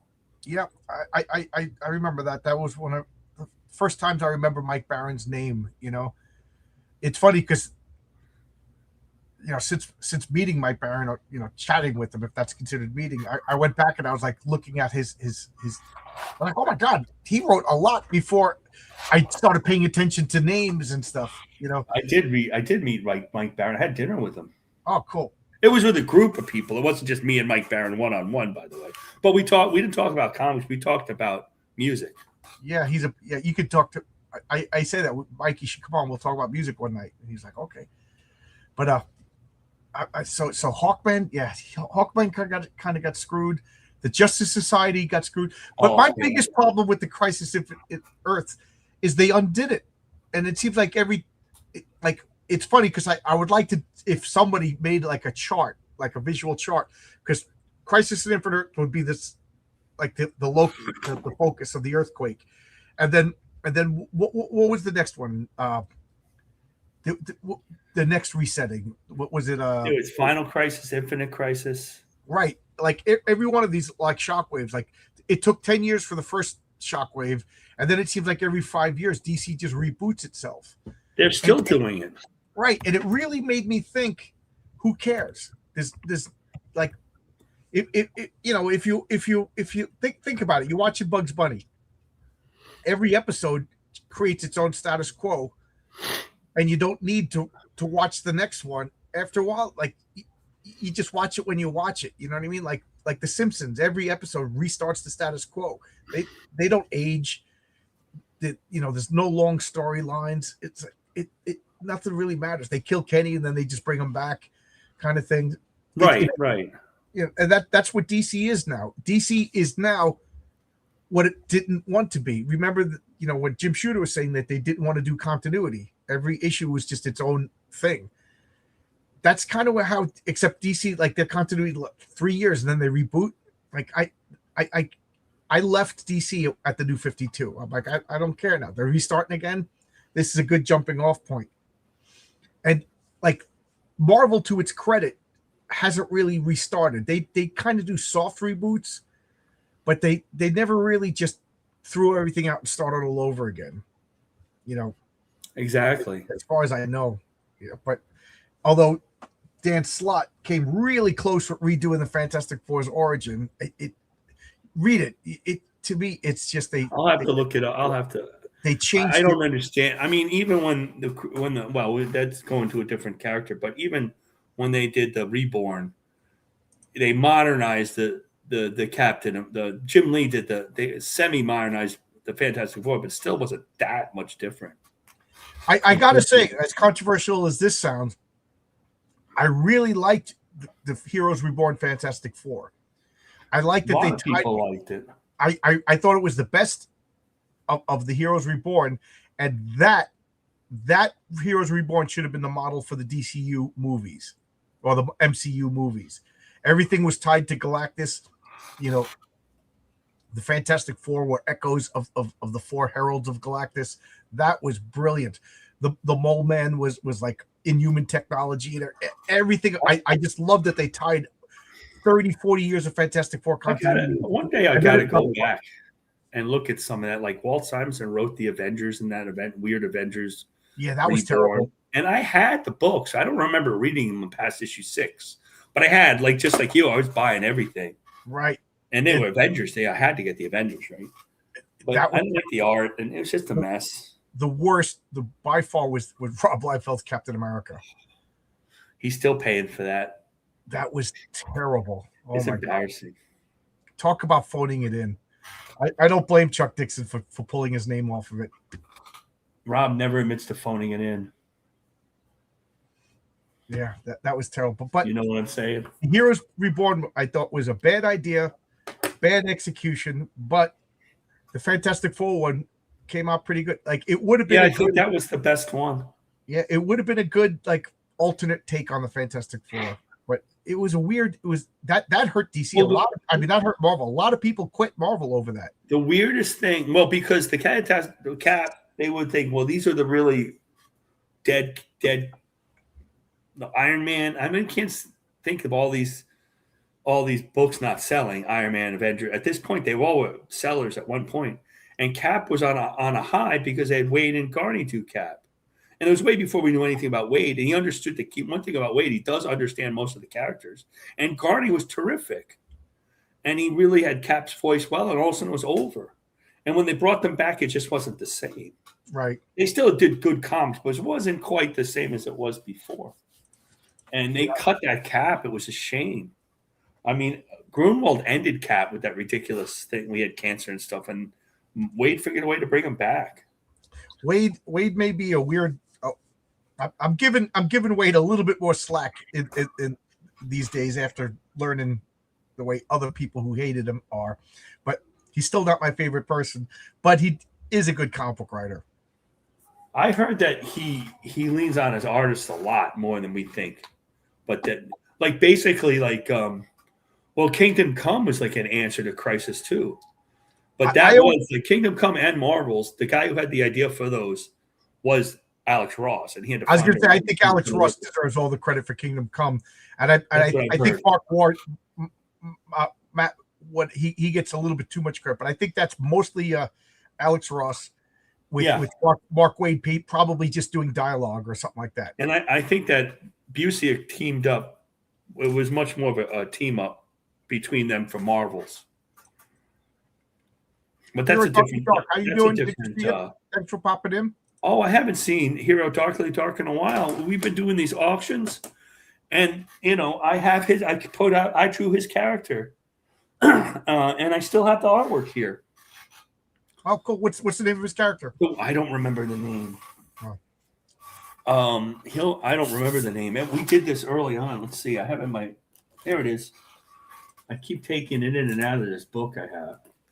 But since he's here, this is his character, right? Let me turn off the light to see it a little better. There you go. Bondage chick. Yeah. Well, she's not in bondage. She's kind of doing magic spells. Scarlet Witch things there. Kirby Crackle. Yeah. Grimoria. Great name. Good name. Yeah, there it is. Grimoria. I remember. Yeah, I remember when he was on. He was a great guest. Thanks for that. Was fun. I like that drawing I did. So thanks. So Chet, we've been talking for an hour and 20 minutes.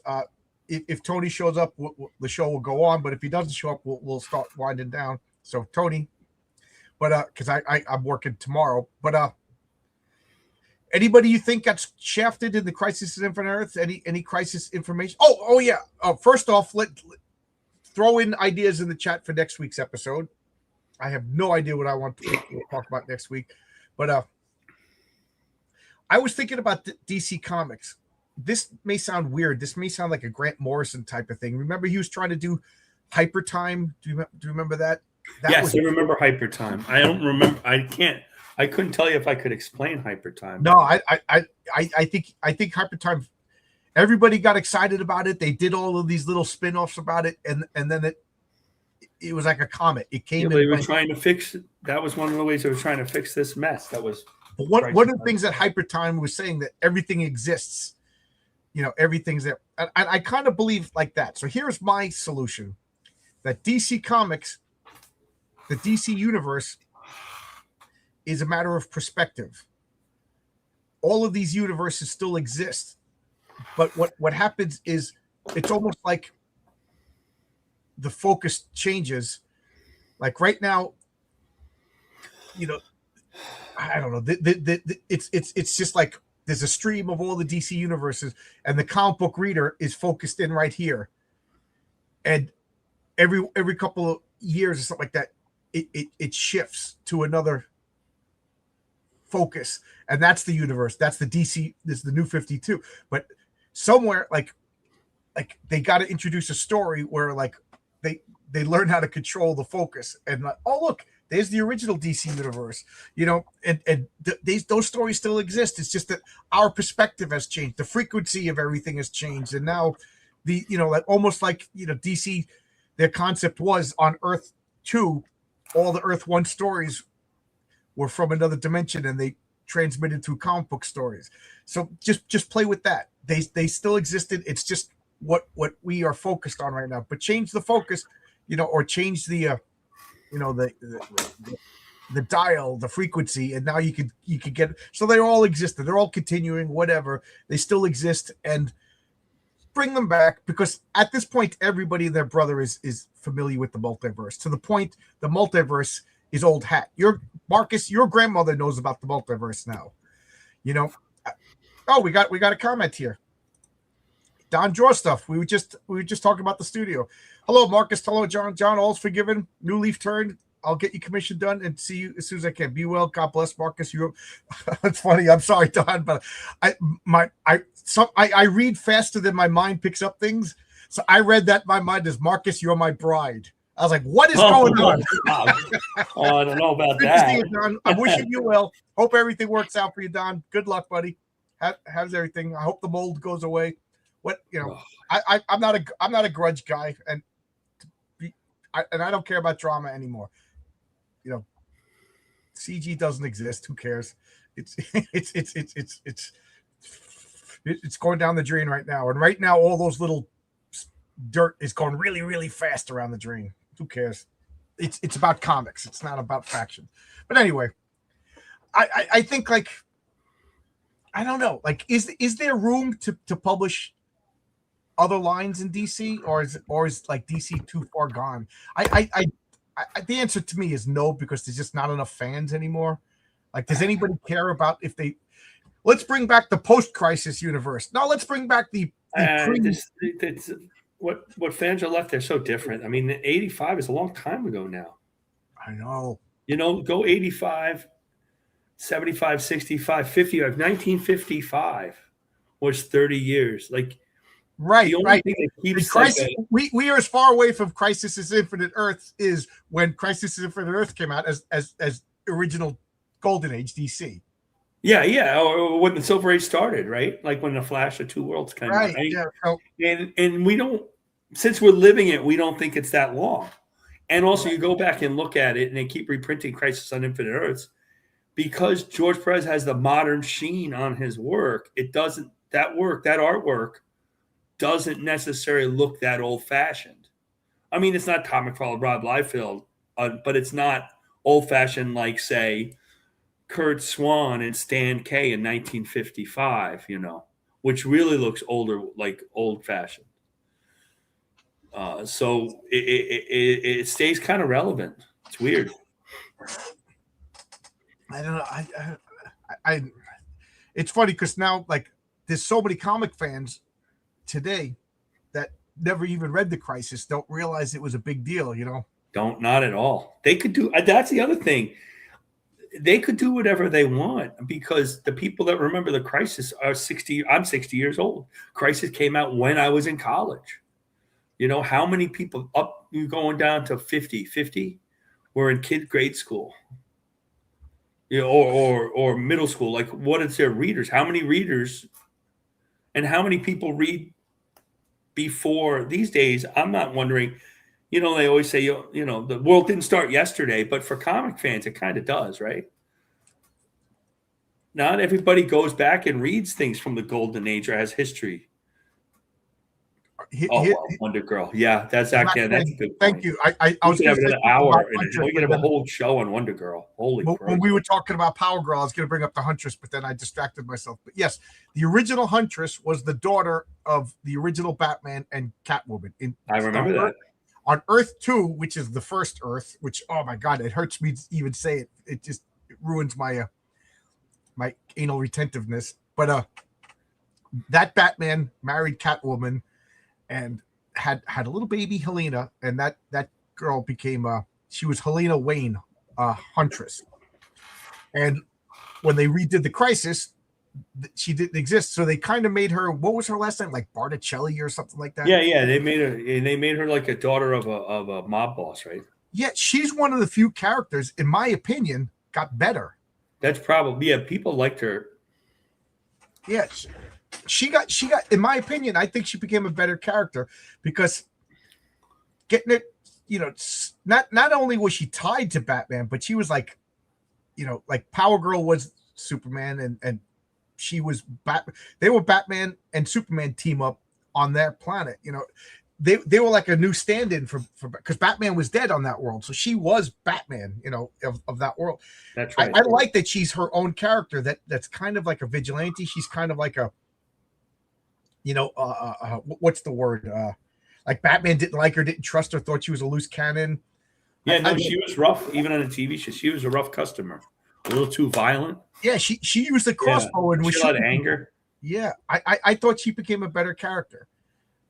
That's one of the few ones that got better after the crisis, if you ask me. So Wonder Woman kind of benefited, even though not really. And then John Byrne goes and brings back Hippolyta as the Golden Age Wonder Woman. Well, that wasn't a bad idea, though. That wasn't a bad idea either. But like now what happens now? Is she, is Hippolyta still the Golden Age Wonder Woman? Do they reference?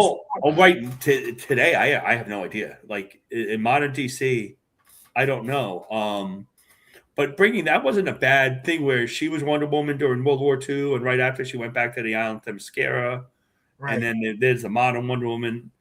I mean, it's all clunky, but it's a better idea. But my favorite that Zach Tan referring to Wonder Girl. Oh yeah, Wonder Girl was a bad idea from the beginning. But the last thing about Hippolyta as Wonder Woman is my favorite thing about that is she got romantically involved with Wildcat. Oh yeah, I like that. I always like Ted Grant, and I was like, "Good for you, Ted. Old man does good. He gets himself an Amazon." I like her costume too. He drew her with the skirt. Yeah, they did. Yes, I don't. Ted, there's a couple of characters that's I guess another topic for Clobbering Time is like the biggest players in comics, like Arsenal. Roy Harper. Wildcat and Ted Grant being a player is good because his creator was one of the biggest players. Oh, really? He's the littlest guy. Erwin Hansen was like 5'2". He was a tiny guy, but he was a player. He had a little graphic novel about falling in love with this big, tall woman. He showed there's a lot of Erwin stories. And the Cuban School guys have them. The SVA guys have them. Erwin was a player. Oh, that's funny. That's funny. But I think Zach Tan was talking about Wonder Girl. Donna so now Troy. Wonder Girl, right? But Wonder Girl was always a problem. Yeah, you want to talk about Wonder Girl? I'll get an image of her. Well, Wonder Girl, from my research, I didn't read all these comics, but Wonder Girl was a creation of Bob Kanigher and Ross Andrew. Well, they always get the artist, but probably the writer. There was Wonder Girl and Wonder Baby, and the idea was that for a long time, Wonder Woman was so boring that the comic was dominated by Wonder Girl, the adventures of Wonder Woman when she was a girl, just like Superboy, or when she was a baby, just like Superbaby, like Superman. And they had all these adventures in Wonder Woman comics. But when they created Teen Titans, excuse me, when they created the Teen Titans in 66 for 65, 66 in Brave and the Bold, they used Robin, Kid Flash, and they added Speedy later. They wanted to have Wonder Woman as a kid. So they adopted Wonder Girl and made her own character. At the same time, there was a Wonder Woman. She was never a character. She was just the adventures of Wonder Woman when she was a girl. Right. So there was no Wonder. There should be no Wonder Girl ever. It makes no sense completely. It doesn't make any sense. Yeah, it's like taking Superboy and making Superboy on Young Justice, although they did, but the original Superboy, that was Superman as a kid. Right. The idea was you were watching about his adventures in Smallville, not Metropolis. Well, it's the same thing. So now the Teen Titans go 75 issues, and it's DC, so there's no real continuity. They don't answer any questions. But but they started asking those questions during the famous Teen Titans run before Crisis with Marv Wolfman and George Perez. Who is Donna Troy? Wasn't that one of the big issues, right? Yeah, that was a great issue. Issue 50, because nobody knew where did she come from? She came out of nowhere. And then they tried to split her off, and they gave her a crazy costume, and Crisis didn't help her, that's for sure. It just made it more complicated, because how could she be Wonder Girl? It's impossible. I don't know what else to say about it, but it wasn't a great idea. It didn't make sense from the beginning.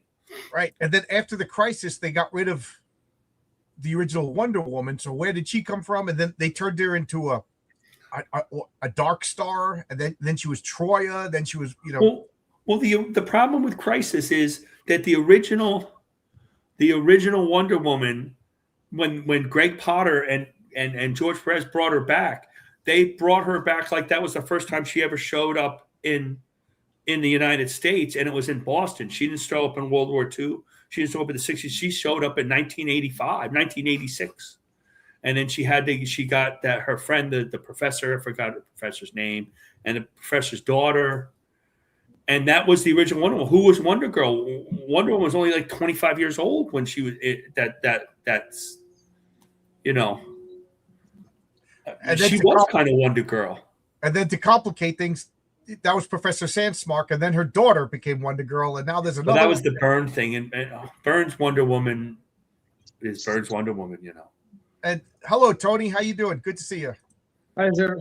How's everybody doing? Fine? Good. Yeah, we were going to close up. We did, I didn't work any overtime today, and I'm working tomorrow, so I figured a 7:00 stream, so we could spend some time, and then I could get some sleep. So, we were hoping you'd show up because you're the DC guy, versus two Marvel guys, but whatever. So, what are your thoughts on the Crisis on Infinite Earth?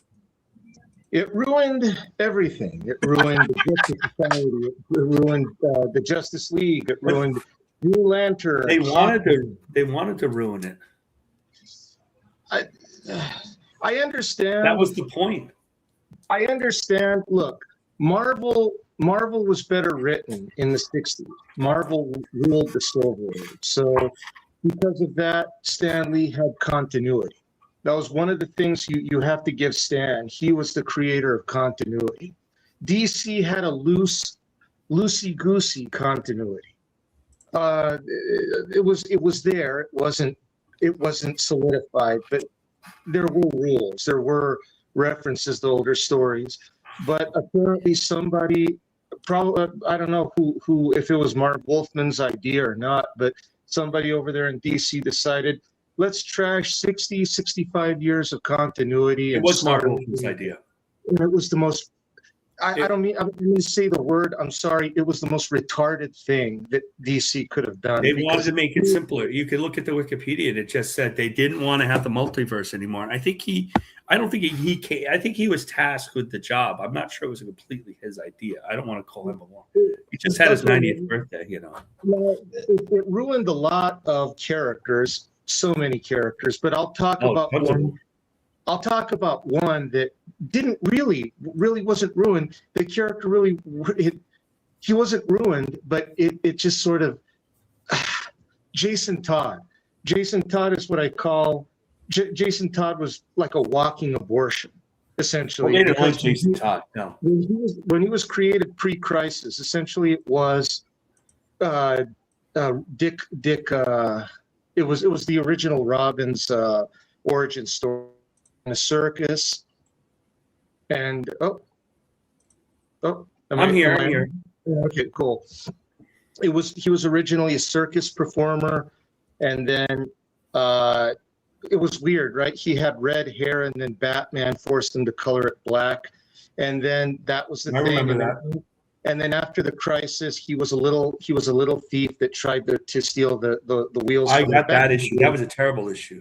Yeah, so that was a character that was neither improved or ruined by the crisis. That was an odd character right there. But I think the two characters that were ruined the worst by the crisis was three characters. Well, not the Justice Society as a whole. Pretty much every Golden Age character there. Wonder Woman, Wonder Girl, but Hawkman. We spent a lot of time with Hawkman. God, I mean, he's never recovered. He's never recovered, and it's a shame because I love the Shelley Moldoff Golden Age Hawkman, and I adored the Joe Kubert. I did too.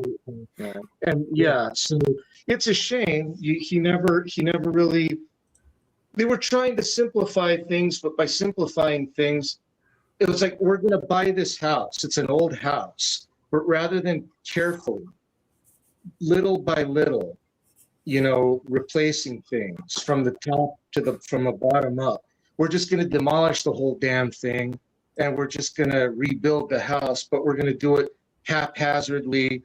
We're not going to know where we're going to put the wiring. The plumbing is going to be all screwed up. Yeah, and essentially that's what they did. They ruined DC. I DC think that never. I think we were talking before, John and I thought like the biggest mistake, I feel like they didn't have a clear plan on what getting rid of the multiverse is all fine. As a story itself, the Crisis is all fine. But I don't feel like they had a real plan of what to do with the characters after. It was like they waited for Byrne, they waited for Perez on Wonder Woman. You know, they let those guys redo them and kind of shoehorn them. They didn't do anything with Batman. I don't even remember what they did with Green Lantern. I mean, they did the Hal Jordan, but that came later. That crappy Hal Jordan thing, way later. But they waited for Mike Grell. Like nothing was really done. Whereas Mike Grell could divorce Green Arrow from the DCU, which he did, which is a real good comic, but it's not the Green Arrow in Justice League, right? No, it's not. Completely different. So it was a fine comic. So they didn't, and then they started adopting like Dark Knight, which was never meant to be adopted, as it was a story. It was not meant to be canon. Right. Yep. And they didn't seem to have a plan. And the smaller character, the Atom, like all these were kind of ignored. They just kind of showed back up, and there was no real plan. Like John here would have a plan for each character and have it on a yellow notepad, I'm sure, right? A legal pad or something all written down. I don't think anybody did that. Editorial was all over the place. It was the comic equivalency of Homer Simpson's makeup shotgun. You know, it was all over the place. You were right. Nobody had a plan. But the thing that bothered me the most about it was it injected the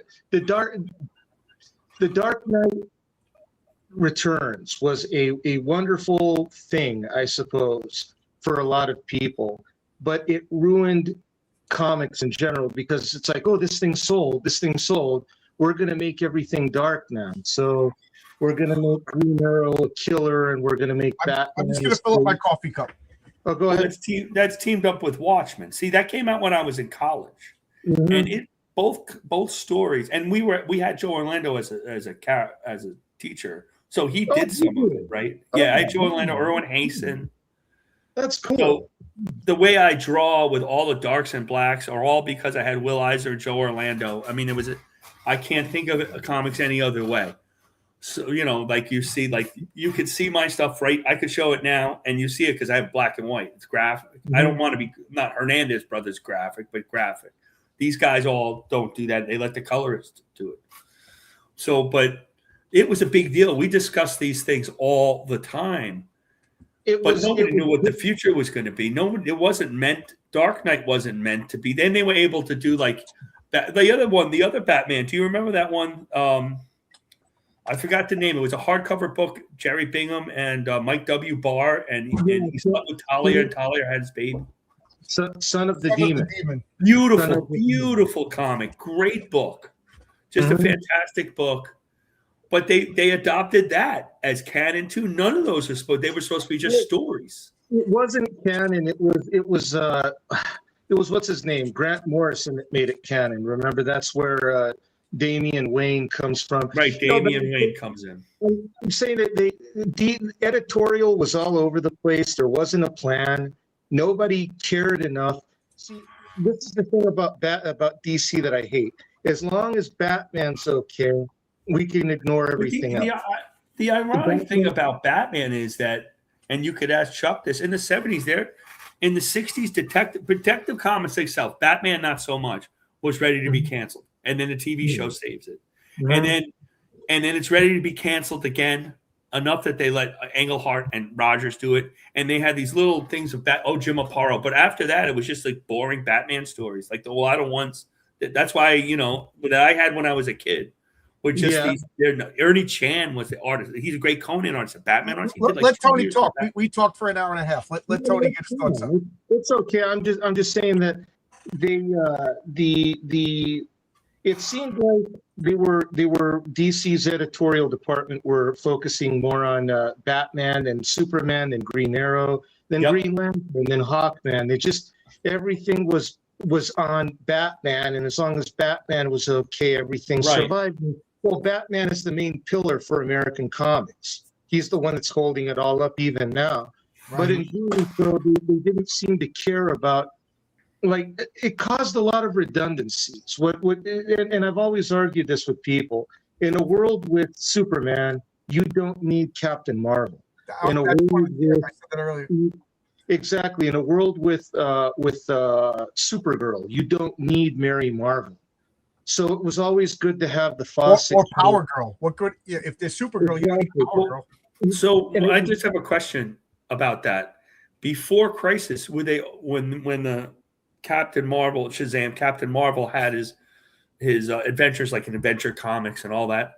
Were they always on a set? There was always on a separate Earth. Yeah, Earth S. There you go. It was always a separate Earth. Okay. And so when they had like the Superman clash, that big thing, that I do have that in a reprint, so I do remember. Okay, I remember now. Thank you. The Brave and the Bold, like you said, that's its own thing. No, like this, the Brave and Bold Earth I was talking, the Bob Haney verse. The Brave and the Bold, I always took that as like a Saturday morning cartoon. Yeah, well, you should watch the Brave and the Bold cartoon. Oh, I love John. that cartoon. Yeah, loved it. Me and the kids loved that cartoon. It's a love letter to DC Silver and Bronze Age. Well, whatever the case, by squishing everything together, they destroyed everything. Everything was in its proper place. You know, the Quality Comics characters were on Earth X. There was Earth S.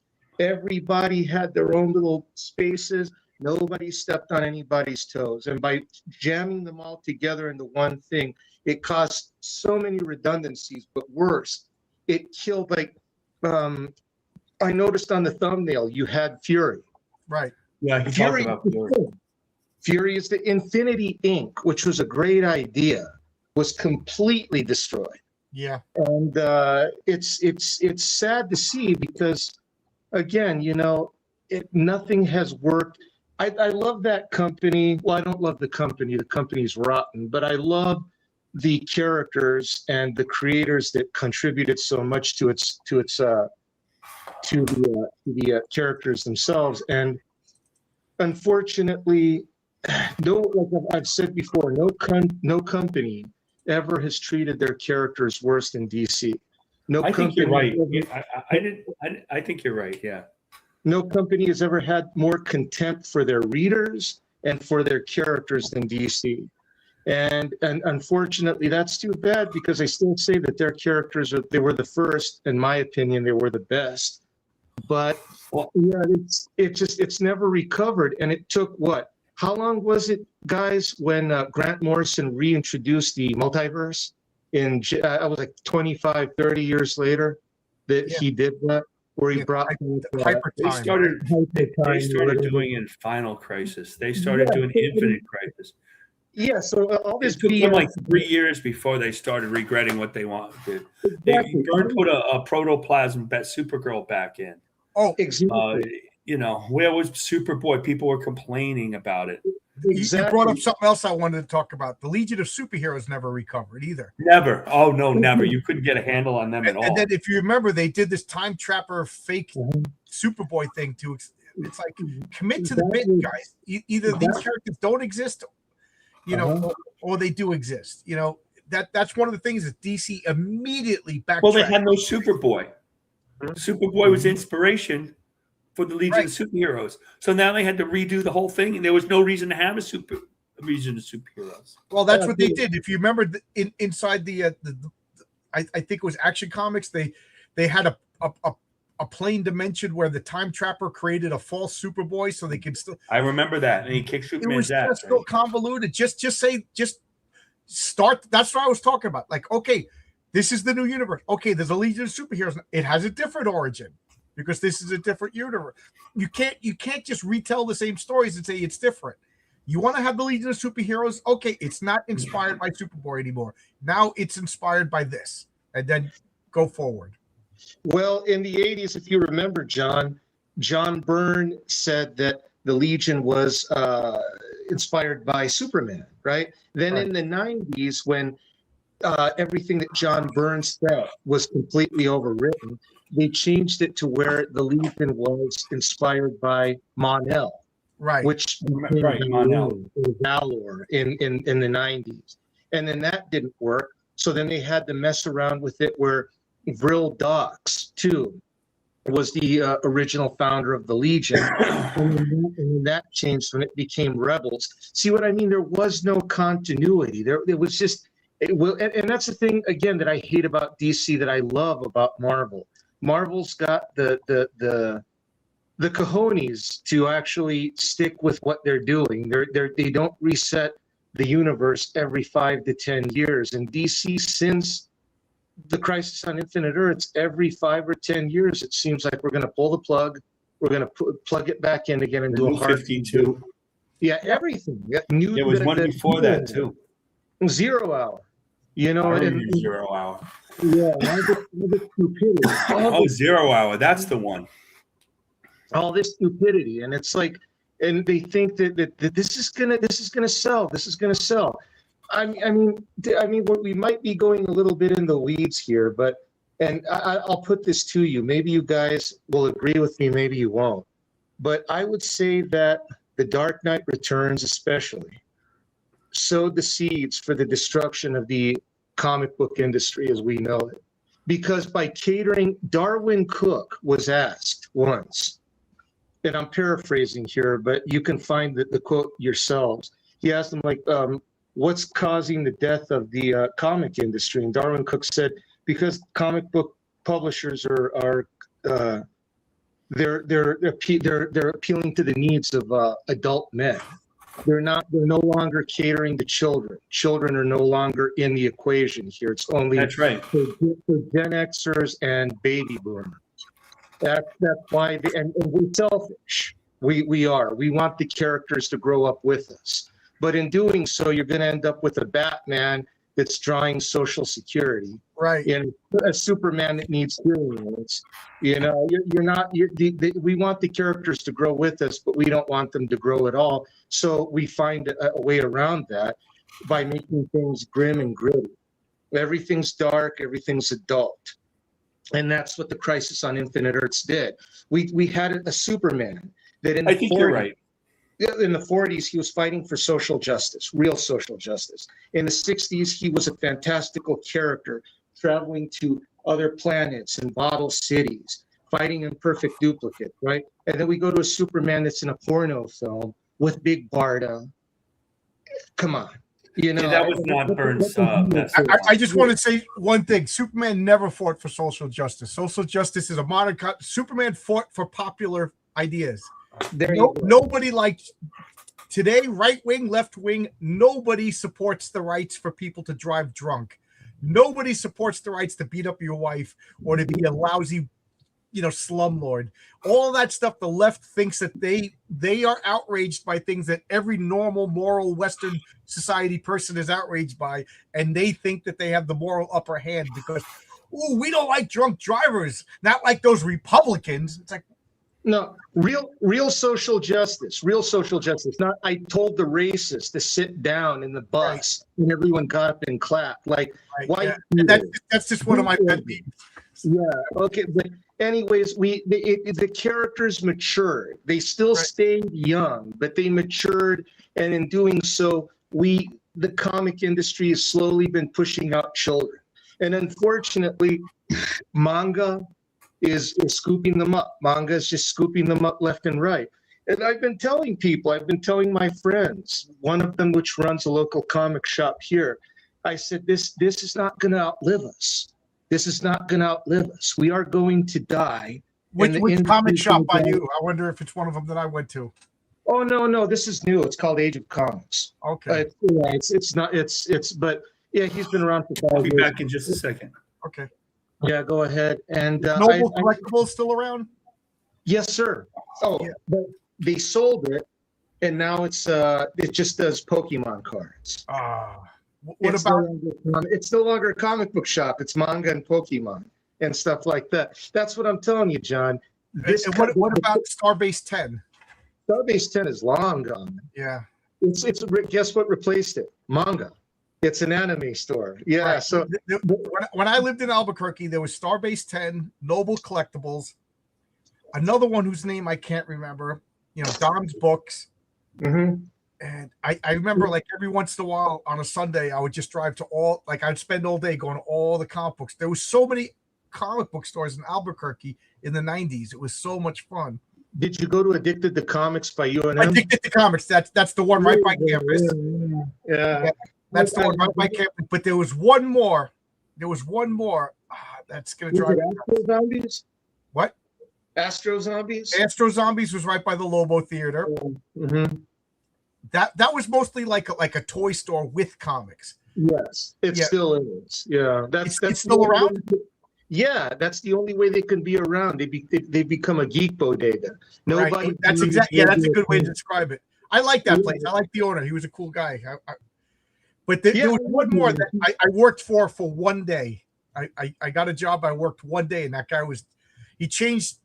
He promised me a pay, and then at the end of the day, he changed what he was going to pay me, and I was just like, "This is ridiculous." I took my cash and I left, and I never went back.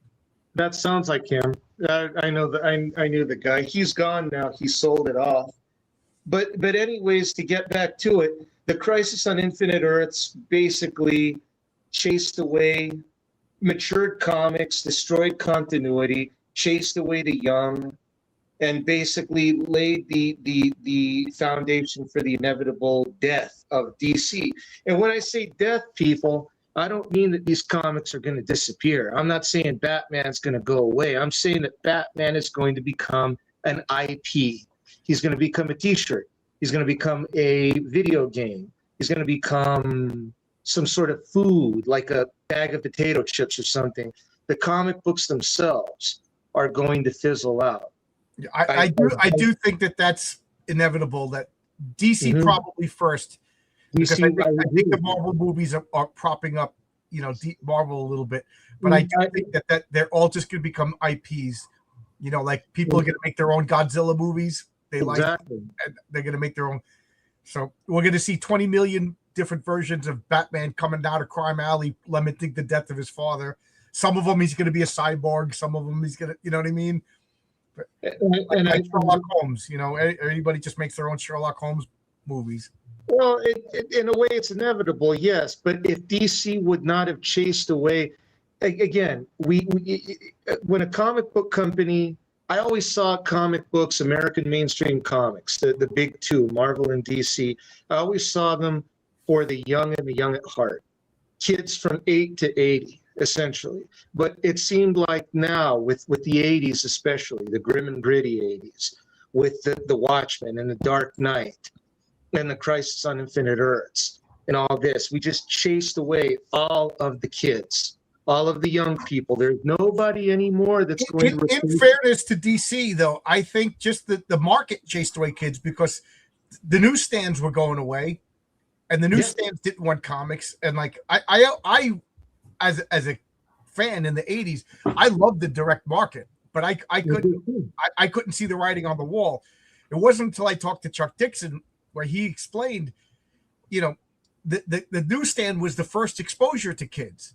Like it, and then, in the 80s, like we were just talking about Albuquerque, there was like a comic book store every mile or so. Like Albuquerque, I remember when I lived there, they said it was the biggest small town in America. Like that was one of the things it was described. It really was a small town, but big. Like geographically, Albuquerque is huge. To drive from one end to the other, it is like an hour or so. But it's got this like small town mentality to it. But there was a lot of comic book stores. Like there still is. Right. That's great. There still is. But little kids don't just wake up and go, I'm going to go to a comic book store. Little kids, they go to the bodega, they go to the 7-Eleven. Or the Circle W or Circle K in Albuquerque, right? They go to these places, and that's where they first get their comics, and then that's right. They go. I'm sure anybody 40 years and older, that's their origin story for comics. So I didn't think, but at that point, when direct market came out, I was already past the newsstand stage. I loved the comic book store. I had my own car, I had my own money, but it was kind of like they everybody got on the ship and then they pulled the planks up after them, you know what I mean? And the ship was doing really good for a while, but then they started to realize everybody was dying off or jumping off the boat, and no new people were getting on the boat to strain an analogy. So yeah, I think what happened today was going to happen anyway because of the death of the newsstand, which is not DC's fault. Yes and no. I still think that there was a way. If you get like when I was a kid, Marvel was the company that was going after kids, like Right. the X-Men cartoon in the 90s. It was cool. It was hip to like the X-Men. There were X-Men everywhere. They were still trying to grab kids. DC was like, oh no, we're DC. We're Vertigo. We're mature readers. Our characters compare the things to each other, and it's fine. Marvel was the ones that were still trying to reach kids, and I love that. And unfortunately, Marvel dropped the ball. DC crapped the bed. Marvel dropped the ball, and they're not getting anybody back. But Marvel was affected by the Image guys leaving. Remember, DC adopted that style, but Marvel was early '90s had them all going, and all these guys left, and they said "F you" to everybody. And the damage from Image and the darkness, the giant guns, all that stuff, it just muddied up the water so much. When they left Marvel decided all their artists should try to draw like this. Always Herb Trimpe, but there's plenty of other guys who are supposed to draw like that. And I even just want to say hello, Abrax. I haven't seen you in a long time. It was tough by Superboy at Legion. Yeah, they never recovered. Even DC would watch somebody like in the Superman, like Tom Grummett or something, and really nice drawing, but cross hatching all over like that they don't naturally do. Everybody was just adding, and that really destroyed Marvel. Marvel's not recovered from the Image guys leaving, I think. You see, in the 70s, when National Comics was acquiring their competition, they acquired Charlton, which themselves acquired several characters from Fox Publication Syndicate, Foster, and Quality. They had all these things, but they couldn't put them into the main continuity because, again, redundancies, and it just wouldn't work. So every one of them had a little world, and it's like with the worst things that were done by the Crisis on Infinite Earths was the Justice Society, because the Justice Society was just rendered. I remember in the 80s they didn't know what to do with them. I don't know if you remember, John. They kind of did this thing called the Last Days of the Justice. I remember that, the Last Days of the Justice Society. Yeah, they put them in like a crystal ball fighting the Asgardian gods because they didn't know what to do with them. It's like, why the hell? What are we going to do with Alan Scott when we have Hal Jordan, John Stewart, and Guy Gardner? What the hell are we going to do with this guy? What are we going to do with Dave Garrick when we have Wally West? It's just too much on your plate. And by destroying the concept of everybody has their own place, you destroy, like, it's basically pouring a gallon of continuity in a shot glass of a universe. Yeah. You not only spill some, you spill pretty much everything. And it's just, I can't, when I talk about the Crisis on Infinite Earths, I have to hold my tongue because I hate it. I hate the concept of it. I hate what it did. I hate the story. I hate the anti-Monitor. I hate the Monitor. I hate all that stuff, but I love the art. Yeah. He wouldn't even say nice things about Marv Wolfman's birthday. I think George Perez, may rest in peace, is one of the greatest artists of all time. Wonderful artist. The greatest thing about the Crisis Infinite Earth, and I agree with everything you said. I don't have the super emotional thing because I wasn't a DC guy, but it introduced me to so many characters I didn't know existed. It did. Well, I was picking up. I started working at the comic store while I was in college. And I had bought when I was a kid. We bought plenty of DC. Kind of friend, like I said earlier, who had all the DC comics. We had all the Marvel comics. We were trading back and forth, 100-page super spectaculars, 73, 74, 75. By like 78, I was kind of out. It was mostly Marvel, but I do remember a lot of those Bronze Age books. And somebody said, "Oh, you got to pick up Batman." I started picking them up before Crisis. Mm-hmm. I picked up more after Crisis, especially with Byrne going to Superman.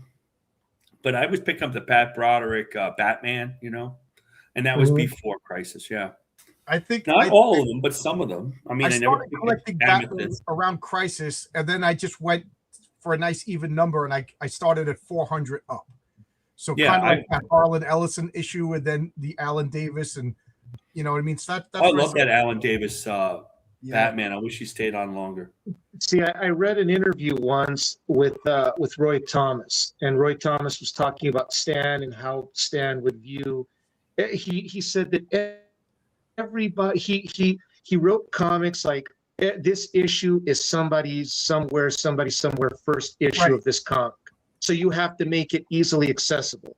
You cannot crush them with the weight of continuity and with the weight of all this BS. You have to be inclusive too. You have to let them come in, look around, experience the story, see if they like it. If they like it, they'll stay, they'll stick around. And that's what DC never did. DC just like they just go, okay, screw this. 60 years of continuity flushed down the toilet. We're going to start again. And during the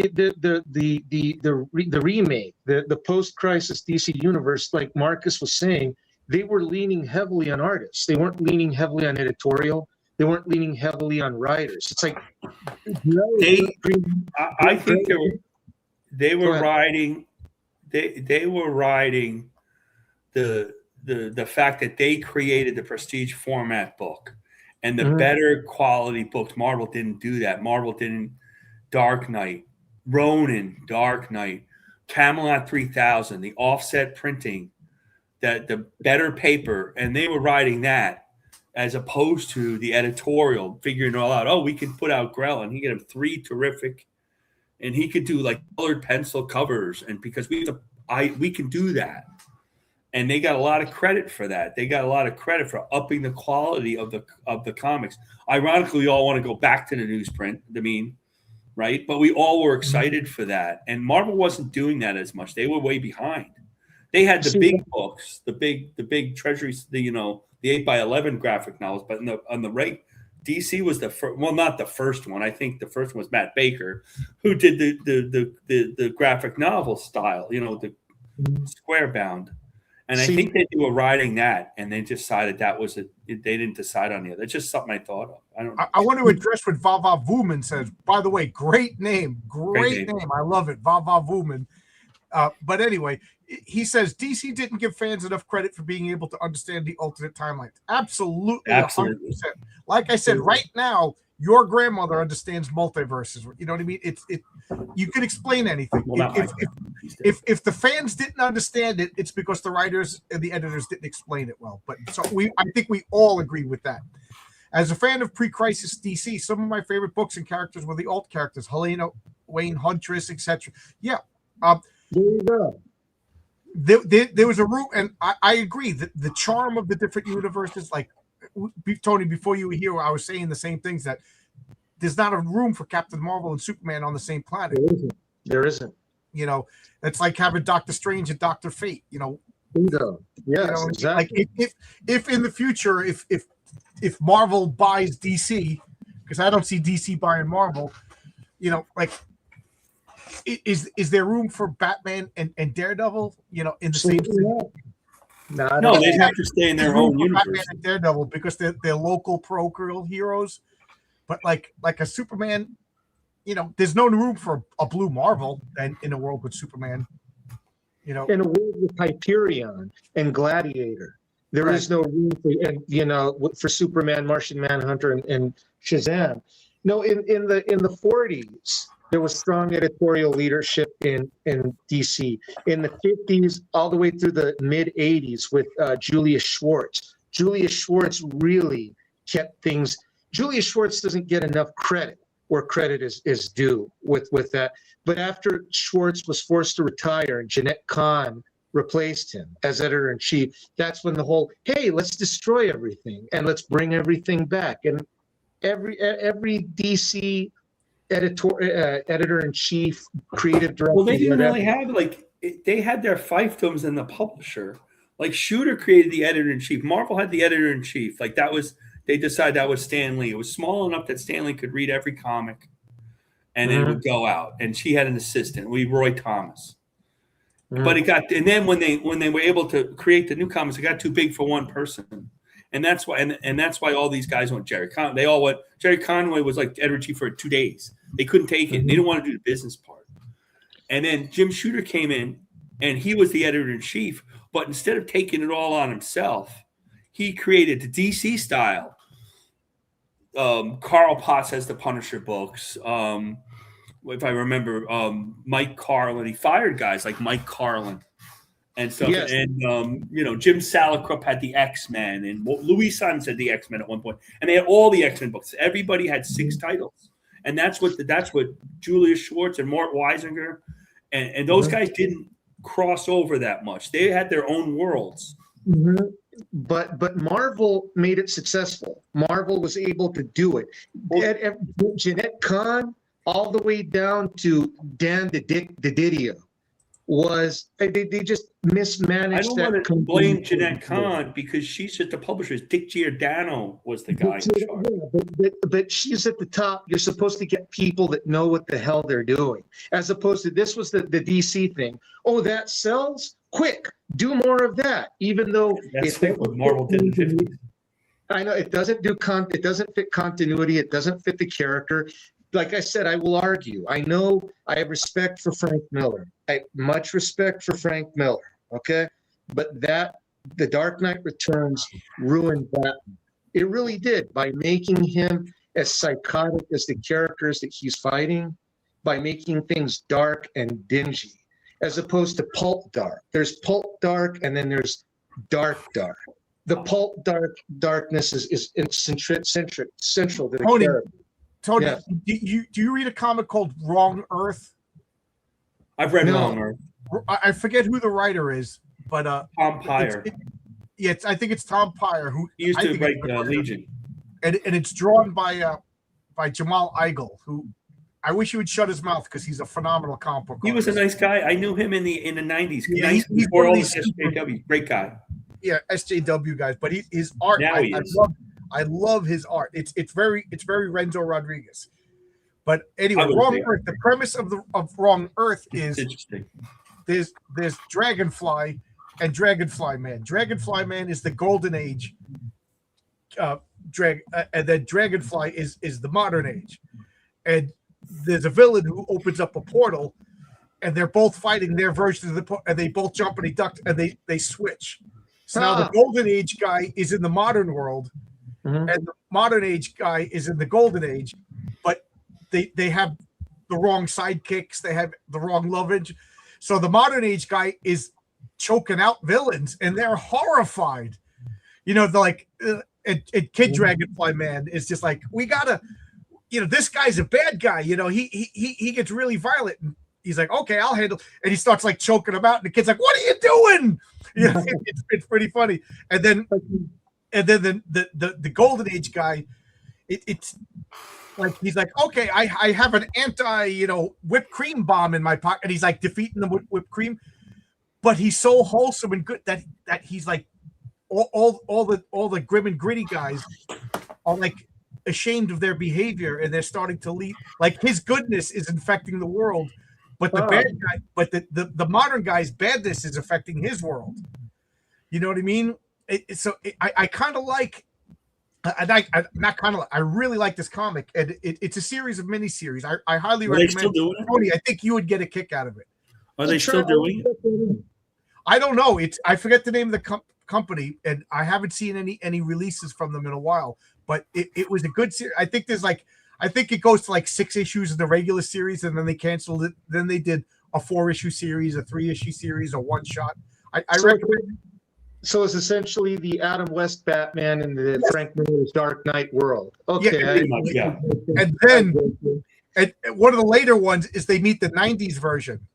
He's all extreme, and they're both even the grim and gritty one, and they're like, oh God, we got to get out of here. His sidekick committed suicide on a drug overdose. Like even they're like, this, we got to get out of here. This is bad. I gotta cook that up. I gotta check that out. That sounds pretty good. Yeah, I think It it's was right up your Ahoy alley. Comics. Yeah, Ahoy Ahoy Comics. Yeah. Oh, Phantom Outsider. Good to see you, man. I haven't seen you in a long time. Earth 2 Robin got screwed over by the crisis. His death was one of the worst. just giving up as a 9-year-old pistol whipped by Joker, he'd go right back out. The Earth 2 Robin, he didn't quit, did he? Didn't No, he became Batman, didn't he? No, the Earth 2 Robin got killed by a damn shadow demon in the Crisis on Infinite Earths. That's right. Oh, right, that's right. Everybody died. Everybody died. That's what John was saying. It introduced me to a lot of characters. Yeah, it did, but they ended up getting killed. You know, everybody died in that thing pretty much. Yeah, you are right. I do think DC really was disrespectful. It shows you the strength of the characters that the company itself could be so disrespectful, yet the characters endure. The guy who was really great to the characters, Darwin Cook.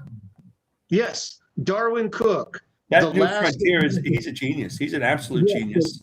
The last R.I.P. I mean, he really is a great character. Apparently, he's a good guy too. He's really a wonderful creator. Yeah, the last of the DC guys that I really take my hat off to. That man loved and respected the Golden and the Silver Age. I think that New Frontier book. New Frontier is a love letter to the Golden and the Silver Age. I love that. I love the animated movie. If you guys ever saw that one. I saw it. Yeah, I've seen it. It was beautiful. That's what we need at DC. We need more of that at DC, but unfortunately, but this is how they treated Darwin Cook. Darwin Cook came up with an idea to do younger Marvel characters, like something with the classic Marvel characters. We can't talk over each other. Let people finish before the next person. And Marvel said no. We got to go back and forth. Let somebody finish. Go ahead, Tony. Sorry. I just said, that's all they have now is Absolute Batman. That's all they've got now. That's all that they bring to the table. They didn't want to hire Darwin Cook to do any work, DC or Marvel. He had a great idea doing a similar thing for Marvel, and they said no. Hey, Marcus, did you ever read his Parker books? Yes, I have them. I have 3 of them. I love it. I love that stuff. That was a great series. Yeah. I have one of his hardcovers. I always thought he made up that character. I didn't realize. Donald Westlake. It's one of those writers, Donald Westlake, that bring him up to Chuck, and he'll be like, "Oh my God, Donald," or Mike Barron, "Oh my God, Donald Westlake." Anybody did any crime novels, be Donald Westlake, John D. McDonald, Elmore Leonard. I read a lot. I loved Elmore Leonard. Okay, I got to go to bed. So I'm sorry to talk too much. So I was thinking of this for next week. How about the topic is it's clobbering time? Your pitch to Marvel or DC. You pick a story, a character, and how would you do them? What would be your pitch? If the chat was Marvel or DC, what would you pitch? What do you guys think of that? That sounds good. Okay. That's something to think about. And remember, we got a bunch of people watching in the chat. You guys are welcome to join and tell us what your pitch would be. Obviously, you're not going to pitch your comic. I'm not going to go to Marvel and DC talk about the picture. I'm talking about like, a Marvel or DC or a Charlton character. It's something that Marvel or DC owns. What would you pitch? What would be your story, or a forgotten character, or your Fantastic Four, or whatever? There you go. I think that would be kind of fun. And I will try my best to get off a little bit earlier. Again, sorry for being so late. Well, I don't know if I'm going to be working next week. I didn't know till yesterday that I wasn't going to be working. So if I'm working, it's going to be 8:30. If I'm not working, it'll be 7:00. Yeah. But if you could say 8:30, then I'll just lock it in at 8:30 right now. Next week will be 8:30. Is that okay, Marcus? That's fine. It's fine. If I'm far away, I can't do midnight if I'm going to be working. But I only did midnight because I was working that weird shift. Midnight was a weird time, but it wasn't bad. Yeah, you were dying, Marcus. I felt bad. It was all right. And it did affect the rest of my weekend. It was really weird. So next week we'll for the time being we'll do 8:30 for it's clobber time. That way, because Tony's on a different time zone. So I enjoy when you show up, Tony. You have a lot to say. I'm sorry if I don't want you to switch it on my account. No. It was 8:30. It doesn't matter if we. I feel like Tony's a future creator of some golden age-ish type of character. I'm working on it. I'm jotting down stuff on my And she shares so much. You don't have a Twitter or anything, right? Because it's hard to communicate with you during the week. I used to, but I was getting in too many fights with people. It just got really Well, I just ugly. think I don't bother. I post comic covers and some art. Do you reply check Twitter? Like, sometimes. could I direct message you and stuff? Because You I know, have an idea that I think you would love, and okay. yeah. So I'll how have to- would I get in touch with you during the week? I'll reactivate it. I'll Reactivate it and send me a private message, and I want to tell you my idea because I love this idea, but I don't know. I don't know if I want to write it or not, but we'll see. All right. All right. Good night, John. Nice talk. So, guys, I'm going to be launching the Christmas special sooner rather than let. I want to say like within the next 2, maybe 3 weeks, I'll be launching that. So check that out and like, subscribe, hit the bell for notifications, super chats, all that YouTube stuff. And next week we're going to talk about the quartering, all quartering. I'll have to bone up on that.